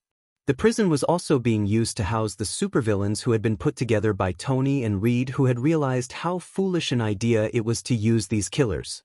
Still, these were all issues for another day. For now, as he walked across the helicarrier's deck, Cap had only one issue on his mind. It involved the man who stood at the end of the deck, staring at the city below. Thor. The god of thunder turned and nodded to him. "Captain, 'tis good to see thee once more." "I can't thank you enough for coming when you did," Cap told him. "Without you, I don't know if we could have won. At least not without destroying the city and maybe half the coast." "It was my honor to aid thee once more," Thor said. Cap paused. What are your plans now? I still search for mine people, Thor told him. They are scattered about earth in mortal forms. I hath already found the warriors 3 and Hemidal. With them, I shall continue mine search. Cap nodded. We picked up that city in Oklahoma. He referred to the massive Asgardian capital that had appeared in the air above the Oklahoma plains a few days earlier. I shall not be interfering in governments or mortal nations' affairs, Thor quickly said. I took that course before and to disaster it nearly led. I do not know fully what the future holds, but Asgard is still mine responsibility. Cap bit his lip. You know we would love to have you back in the Avengers. Thor sighed. In truth, Captain, I am not certain. Midgard seems so much darker than when I left. Seeing men and women I have long respected fighting one another, it was not a pleasant sight. It wasn't to us either, Cap said. But we could use you, Thor. Not just your power but your wisdom as well. I respect you above all mortal men, Captain, Thor said. But even thee may be able to sway me here. He looked over Cap's shoulder and his expression became grim. Especially when in such company. Cap turned to see Iron Man coming toward them, his armored feet clanking on the metal deck. He paused and raised his faceplate up, his expression serious. Thor, we haven't had a chance to talk about things. Thor simply crossed his arms and fixed him with a glare. 'Twas not a discussion I wanted. Iron Man sighed. Thor, look, when we first met, I didn't believe in your claims at godhood. I'm a scientist. Accepting an actual living immortal was a bit much. So I took the hair to test it and see. And you kept it afterward, Thor stated. Kept it and used it to create a copy of me. Tony rubbed his face. As I said, you cloned mine body, my essence, you presented a murderous drone as me. Thor's voice rumbled with anger and the skies seemed to darken as he spoke. That was after you decided to judge those who only desired to aid others. When you took it upon thyself to work with mortal governments and imprison those who did not conform. To his credit, Iron Man did not back down but set his jaw. I did what I thought was right. I know the dangers the future can bring, Thor, and... The future? Thor sniffed. Long hath I worked with seers and prophets, Tony Stark, and I may tell thee that quite often, their prophecies of the future are not set in stone. Simply because you believed this would come to pass does not make it so. Cap felt the need to defend his fellow Avenger. Thor, Loki's magics. Only manipulated what was there already, Thor interrupted, his gaze never leaving Iron Man. For that reason, I do not take the brutal judgment I feel toward thee. He pointed his hammer at Iron Man. But our friendship be in the past now, Anthony Stark. Tell this to thy government and your allies. My city and mine people are to be left alone. We shall not interfere in thy affairs, and thou shalt respect the same boundaries. His eyes narrowed dangerously. Otherwise thou shalt know the difference between a god and a man in an iron suit. He turned to give Captain America a respectful nod. Shall the need arise, Captain, thou may call upon me. He glanced briefly to Iron Man, but do not expect me to rejoin at this time. He turned away as he began to swing his hammer. Thor. He turned his head to see Iron Man step forward.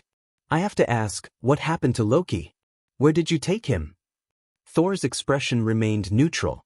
Believe me when I tell thee, Loki shall no longer be a danger to this world or any other. With that, he let his hammer fly outward and carry him into the skies as Cap and Iron Man exchanged a baffled look.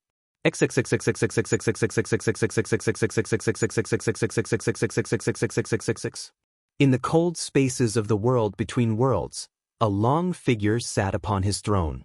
His face glowered as he tried once more to rise and exit the icy cavern, but once again was bound to it. He flexed his gloved hands as he gazed outward, seeing the spectral figures floating about before him. With a new Asgard came a new hierarchy and a new start for all the gods. There were still places that remained, of course, but it was no longer necessary for the same figures to watch over them. As the current Lord and Keeper of Asgard, Thor was able to shift those places about and ensure that those in place would stay that way. And thus Loki, stripped of much of his magics and placed as the new lord and custodian of the realm of the dead, sat upon his throne and growled once more of his new eternal fate.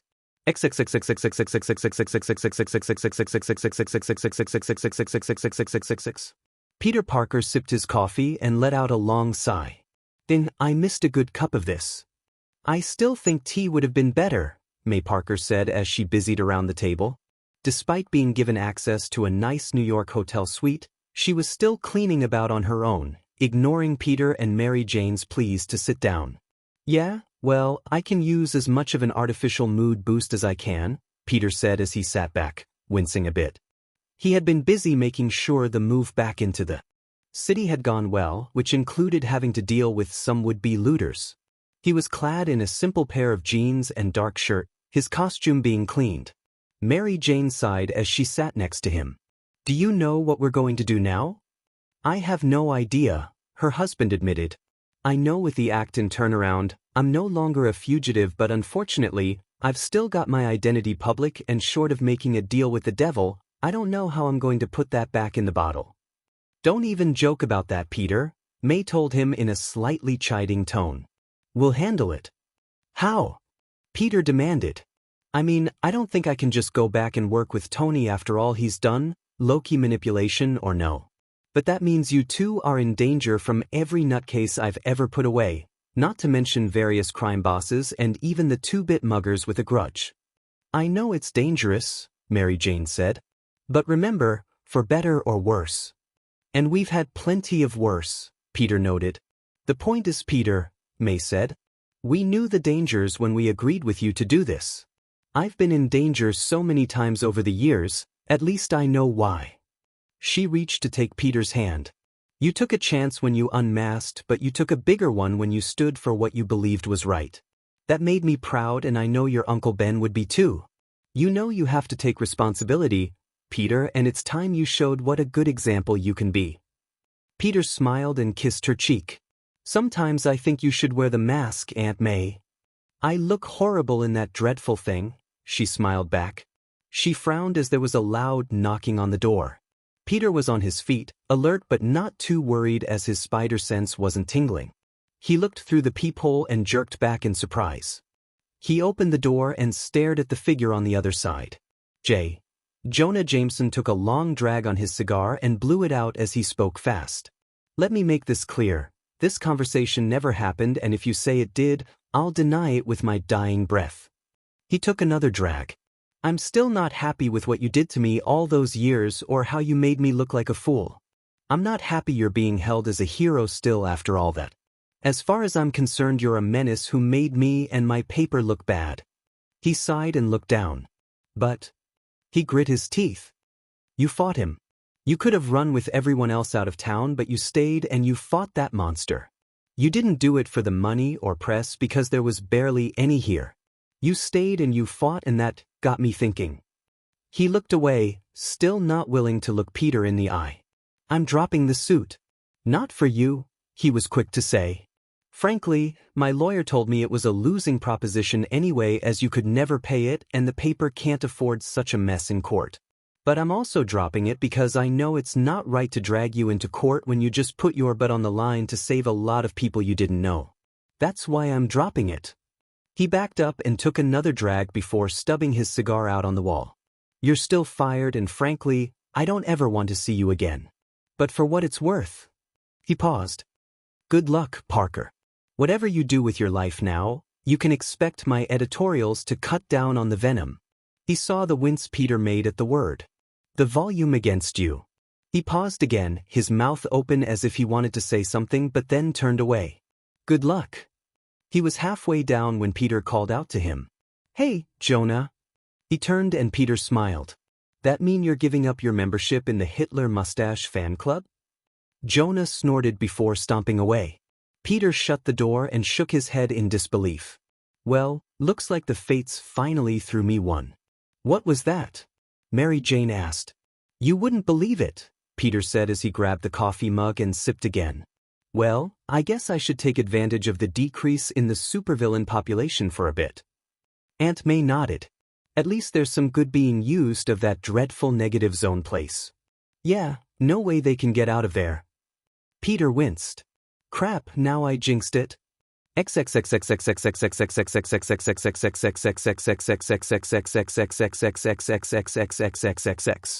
The two S.H.I.E.L.D. agents seemed a bit bored as they accompanied Carla Sofin aka Moonstone to her holding cell.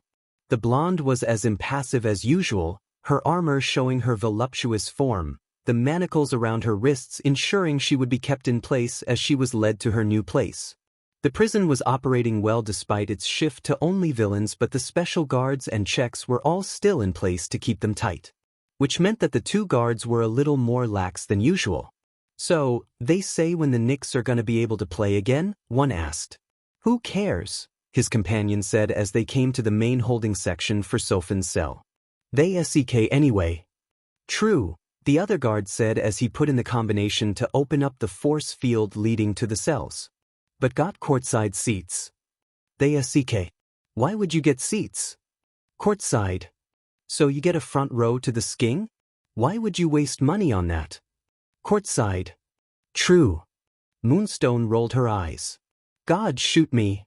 Two loud blasts came from behind and she jumped as the two agents fell forward, their helmets blasted apart along with what was inside. Turning, Moonstone saw a man standing before her. He was clad in a pair of jeans and a dark shirt, but what got her attention was the large red cloak he wore with a hood up over his head. Who the hell are you? She demanded. The man didn't reply, his eyes focused on the two guards at the cell area who were already moving in, their guns ready. The man took a breath and seemed to vanish into thin air.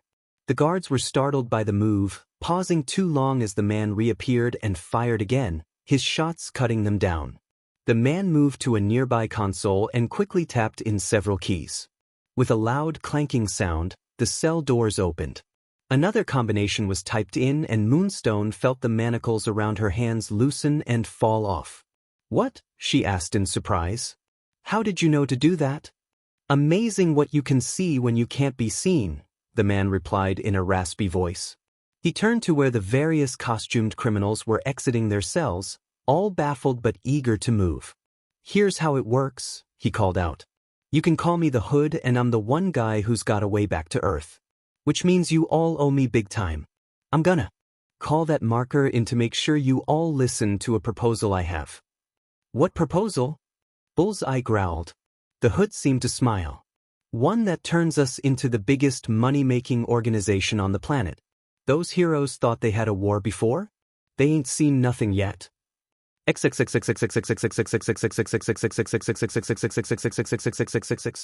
Night was falling on Manhattan as Cap and Iron Man sat in the main S.H.I.E.L.D. conference room. It was only the two of them, their masks off and both looking tired. How many agents?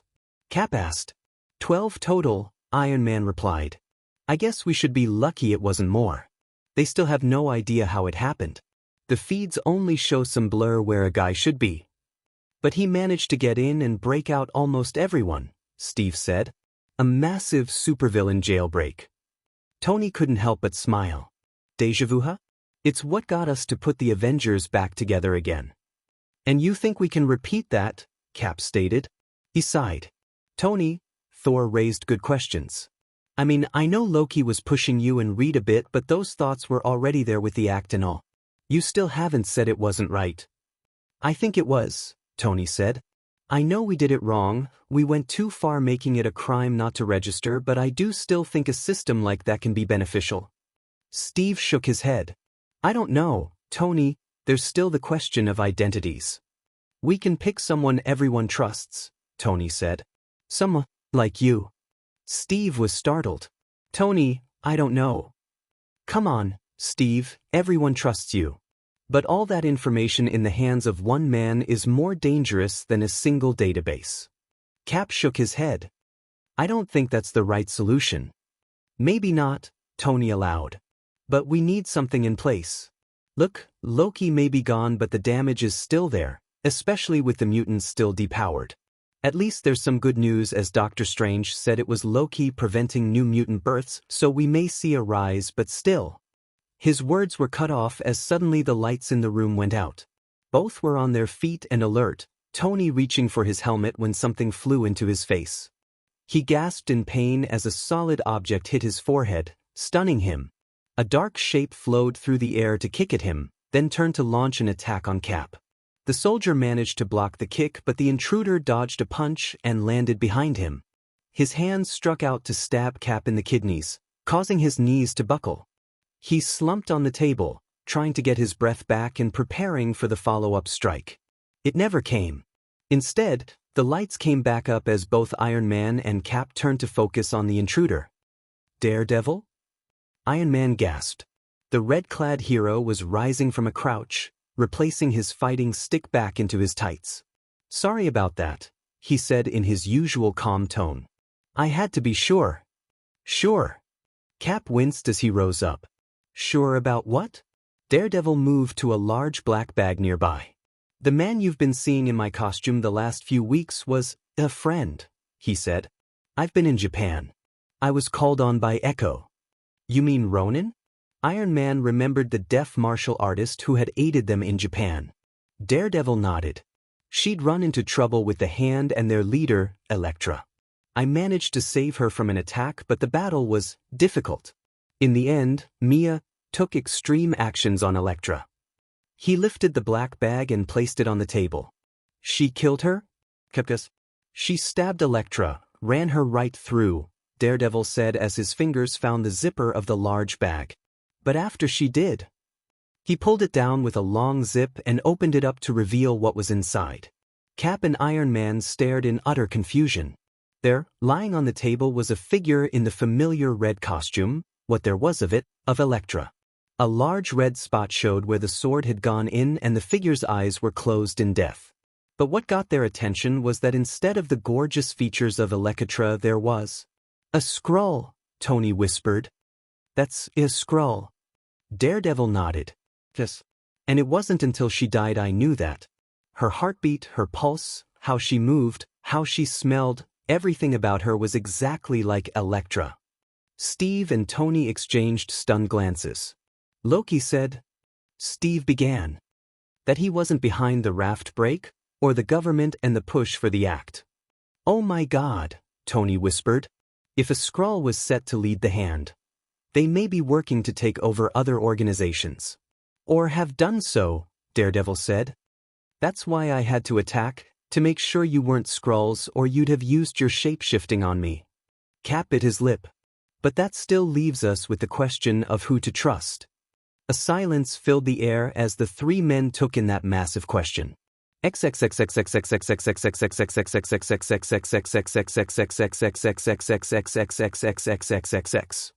don't have to do this, Rick Jones said for the 10th time in the last hour. "He's right," Jennifer Walters said for just as many times. The two were in the front seat of the beat-up truck as it roared down the highway leading south. Jennifer was in her human form to fit in better while Rick was enjoying the fresh air in the same red shirt and jeans as he'd worn before on the Hulk's ship. In the back seat, Bruce Banner managed a smile. He seemed smaller than before but also calmer, wearing just jeans, a dark shirt, jacket, and a baseball cap. "I appreciate the thought, but I want to do this." "Bruce," Jennifer said, "you don't have to run. The government knows it wasn't you, it was the Hulk." "To many people we're still the same," Bruce said. "Even without that, I'm still too famous, Jen. I don't want to be bombarded with reporters or offers for my autobiography." "You're still you, Bruce," Rick said. "You can use your brain to help people." Bruce sniffed. "Right. With every would-be Einstein bugging me day and night for help or to show off a new theory? With corporations breathing down my neck for results? Oh, and let's not forget the military would be more than happy to use me all over again." "Yeah, but just going on your own?" Jennifer asked. "That's just it, Jen." Bruce smiled. "I'm on my own. No more Hulk. No more dreams. No more voices in my head. No more fear. It's time I enjoy life at long last. I'll probably come back eventually, but for now." He rubbed his hair back. "I just want to enjoy it while I can." Rick smiled as he pulled to the side of the road. "You know where to find us." Bruce grabbed the large duffel bag next to him as he got out of the car. "I do. Thanks for keeping it quiet from everyone." It circled the car and gave Jen a hug, then shook Rick's hand. "Good luck, Bruce," his old friend said with emotion. "Hope you find what you're looking for." "So do I." He watched as the truck drove past him and then turned to head back. Shuffling his bag on his shoulder, Bruce Banner began to walk down the lonely road and into a new life.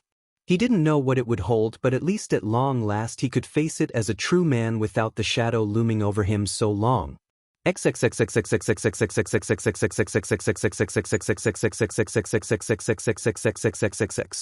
And so ends the tale of what occurred in this reality. Bruce Banner is human again. The Avengers are together again. May Parker lives, as does the love between Peter Parker and Mary Jane Watson. Captain America avoids his assassination while Tony Stark does not control S.H.I.E.L.D., leaving it to more capable hands. And there is the chance for more mutant births to set that race right. But there are still threats. The Hood now has a much greater criminal army to call upon. So many enemies know who Spider-Man is. And of course, the Skrulls threaten as well with their secret invasion. What will become of this? I cannot say. I can only do what I have long sworn to do. That is to watch. I don't know how I got this story. It just popped into my head reading World War Hulk and the destruction and wondering what would have been if the Hulk had arrived sooner during Civil War. Part of that was that, like many fans, I wasn't happy with how CW ended or its aftermath, but also the idea of the still splintered heroes against the Hulk struck me as fun. My first decision was to get rid of the Sentry. I have never liked the character, feeling the Marvel Universe just doesn't need a Superman type. His use has bugged me too, as he just comes off so whiny and ineffective, yet in WWH, he's treated as the one everyone counts on. So getting rid of him was key. Also, I have never liked the character of Amadeus Cho, the one misstep of Pac's otherwise excellent run. The guy just strikes me as the comic equivalent of a Mary Sue, a super genius who can do things Reed and Tony can't, manipulate S.H.I.E.L.D. and any computer system, and keeps escaping certain death. That's just too annoying to play with. Captain Marvel's resurrection was another misstep I wanted to avoid, as it just spits on the classic Jim Starlin death story, and the time travel thing gives me a headache. Also, Namor's arrival with his Atlantean forces never made that much sense, particularly how they just vanished afterward. The real Namor would have kept fighting to keep Cap, one of the few men he truly respects, from offering himself up so easily. The scene of the Hulk arriving was in my head from the start, and I was a bit surprised that the What If Annihilation special did almost the exact same thing, substituting Nova and a probe for the Hulk. I know the dialogue the Hulk says isn't exactly what was in WWH, but I was going more for reactions than exact recreations. She-Hulk's reaction I wanted to play with, and the line Luke Cage has about, "Put me in the negative zone and good luck with the Hulk," had been in my mind for a long time. Chapter 2. Now I admit at the time, I hadn't come up with the "hill is really low-key" thing when I wrote the start. But I did want to show that the government wouldn't be stupid enough to keep dividing the heroes when they need all the bodies they can get with the Hulk. I know Marvel wants to make Tony a guy who just had to make right choices, but they could have done it without turning him into a fascist. So the scene of Cap and Iron Man arguing was key, as it also sets up the segue to Doom. There's just something about Doom that makes him such a fun character to write, and especially when he actually does have the moral high ground for once.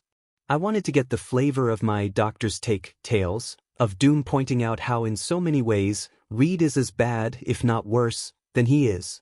Namor's reaction just made sense, as he was against the Hulk being exiled from the start and figuring the surface world can just fend for themselves.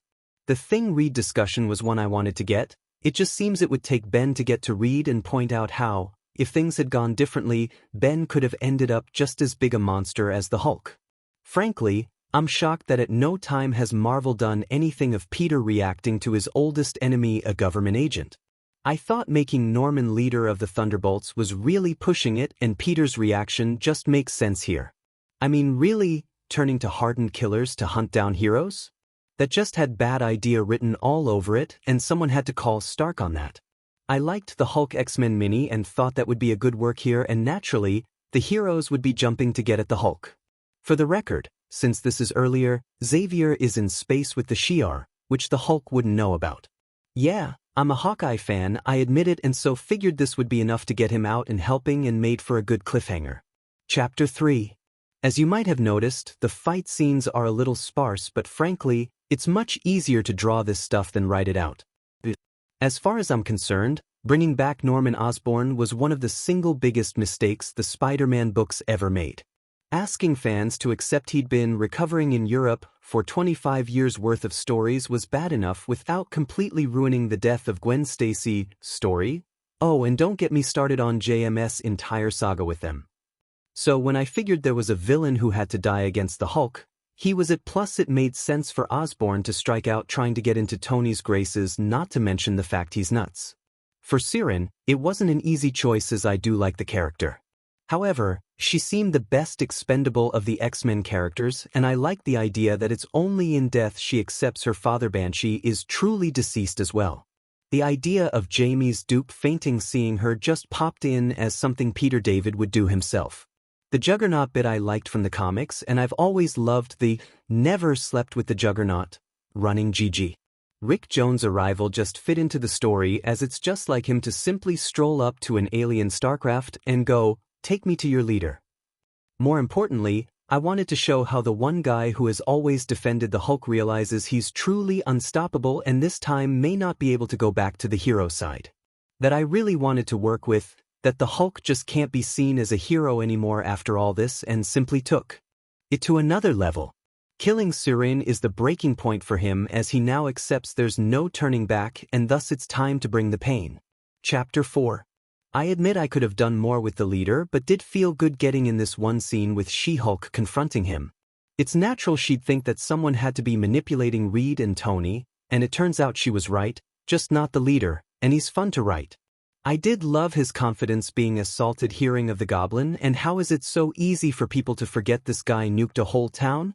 Even Doom didn't go quite that far, yet he's so overlooked. I admit, I sort of forgot the Abomination setup at first, but did manage to get it together as I planned.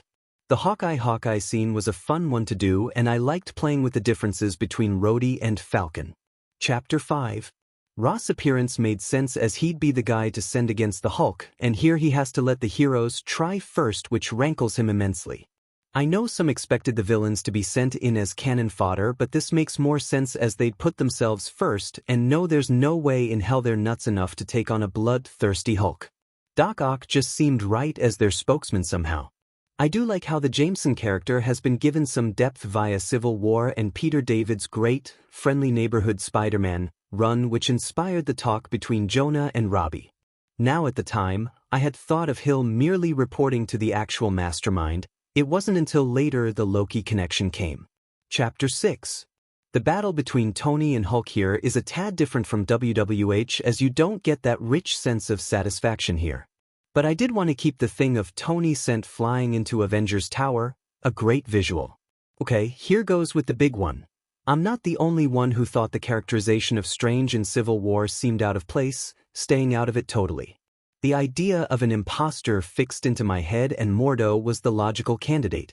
I took some of the dialogue on Wanda from the What If Avengers Dissembled special from 2006, which raised the same points on the flaws in that story. As for the big reveal, I'll get to that in a minute. Chapter 7. Throwing in the Punisher was a last-minute thing, but it does make sense that he'd stick in town to fight the aliens on his terms. Pairing him with Winter Soldier clicked in my mind and does make them a good aid for the heroes here. The thing of Loki being behind Wanda's breakdown and House of M had been in my mind since reading those issues. It made no sense for Wanda to be so powerful or snap like this, so it was likely she was manipulated. And who better than the being who had the most to gain seeing the Avengers destroy themselves? I had done it before with FIC View from the Armchair, and simply altered a few details, such as the Stamford dead being dead, not in suspended animation as in that tale. It hit me that I could make that work here, and it fits so much better than I expected. True, it may seem a bit Deus Ex Machina, but then Marvel does that quite a lot. Bringing back Fury was needed without Hill around, as he's the only guy who can keep S.H.I.E.L.D. running. Chapter 8. Killing off the Abomination may have seemed a bit much, but it just hit me that he'd be a likely candidate to be finished off as proof to all the Hulk isn't playing around anymore. I don't know where the Mole Man Digger came from, just popped into my head. Separating the Hulk and Bruce really wasn't the plan at the start, but it seemed logical as Loki would find an angry Hulk easier to manipulate. It also frees the heroes up to finally let loose on him without having to worry about Banner anymore. Originally, I had though of the Silver Surfer coming but remembered Annihilation. With my idea to throw in Loki, bringing in Thor just made sense. I was going for a combination of him facing Neferia at the end of Avengers Volume 1 number 167 and the classic moment of him facing Ultron during the Busiek run. Believe it or not, the tricky part was finding the right opening line. Wanted something that seemed calm but also mixed with, "I'm so going to kick your butt." Think I achieved that. Chapter 9. Hey, if Loki can survive the end, so can Thor, right? And yeah, do sort of wish I'd waited until the recent reveal of Loki now a woman, would have made the Hill impersonation even more fitting, but still a great confrontation. Yeah, I do wish I'd had more time for the big Korg-Thor confrontation, but then it was a huge battle with the Hulk. Both S.H.I.E.L.D. and Ross' army taking down the ship seemed fitting to me to sell that the normal humans aren't ignored. When I started, like everyone, I didn't know about Meek's actions, and having Bruce figure it out made sense. Plus, just the fun of Bruce letting his anger out for once without the Hulk inside and on Meek. I've always loved the Warriors 3 and wanted to bring them in bad. Ares was a bit of a last thought, but it made it work with his decision to fight the Hulk, as it just makes sense he'd love a good battle like that. Using Thor to banish the Hulk to distant Asgard worked well in my plans too, and having the Warbound agree seemed in character for them and better than marooning them on Earth. For Loki, I just loved the idea of Spider-Man, this oh-so-normal Joe being the one to stop him. Speaking of stopping, the Punisher exterminating Meek was just too perfect to pass up. Chapter 10. I know I left it a bit open with the act being repealed totally, but then we know how slow governments work and there would still be problems with it despite their aid with the Hulk. Having the decision to not automatically arrest those who didn't sign just makes sense. I never saw Thor staying on afterward, both due to the search for Asgardians and his problems with Tony. Yes, the dialogue is taken from the great Thor, number 3, where he hammers Tony down, an issue I loved. Figuring the right fate for Loki was rather tricky, but having him basically turned into the ruler of the dead, unable to use his powers, was the best solution I could come up with. Yes, the entire Peter MJ Aunt May scene is my massive "screw you" to Joe Quesada after the end of One More Day. Seeing Peter and MJ broken up just because Joe Q lives in the past and thinks Peter is better off single was bad enough, but to do it by having Peter make a deal with the devil just to give a terminal woman another year or two of life is a slap against the character. And now it's worse as an adult Peter lives with Aunt May still. Harry Osborn isn't alive, the entire run of New Avengers is invalid, and, to top it all off, MJ, the only one who remembers it all, is now a superpowered stalker for Peter? John Romita Sr. is rolling in his grave, and he's not even dead yet. Sorry about that, just had to vent. The hood thing just hit me as I was writing the chapter out, as it seemed fun to play with Tony having so many baddies in one space, which turns out to be the perfect recruiting ground for the hood. The Skrull ending was in my head for a long time, as not everything would be changed by the Hulk's coming. Now, we have Tony and Cap working together to figure it out, but doesn't mean Secret Invasion will be easier. The ending of Bruce was something I wanted from the start, as it just made so much sense. He's tired, he's finally free, he wants to enjoy his life for a change rather than a celebrity or used by the government. And yes, you can feel free to imagine the sound of a melancholy piano tune as he walks away. So thanks to everyone for all the great comments, and glad you enjoyed. Not sure if we'll revisit this reality, but one never knows.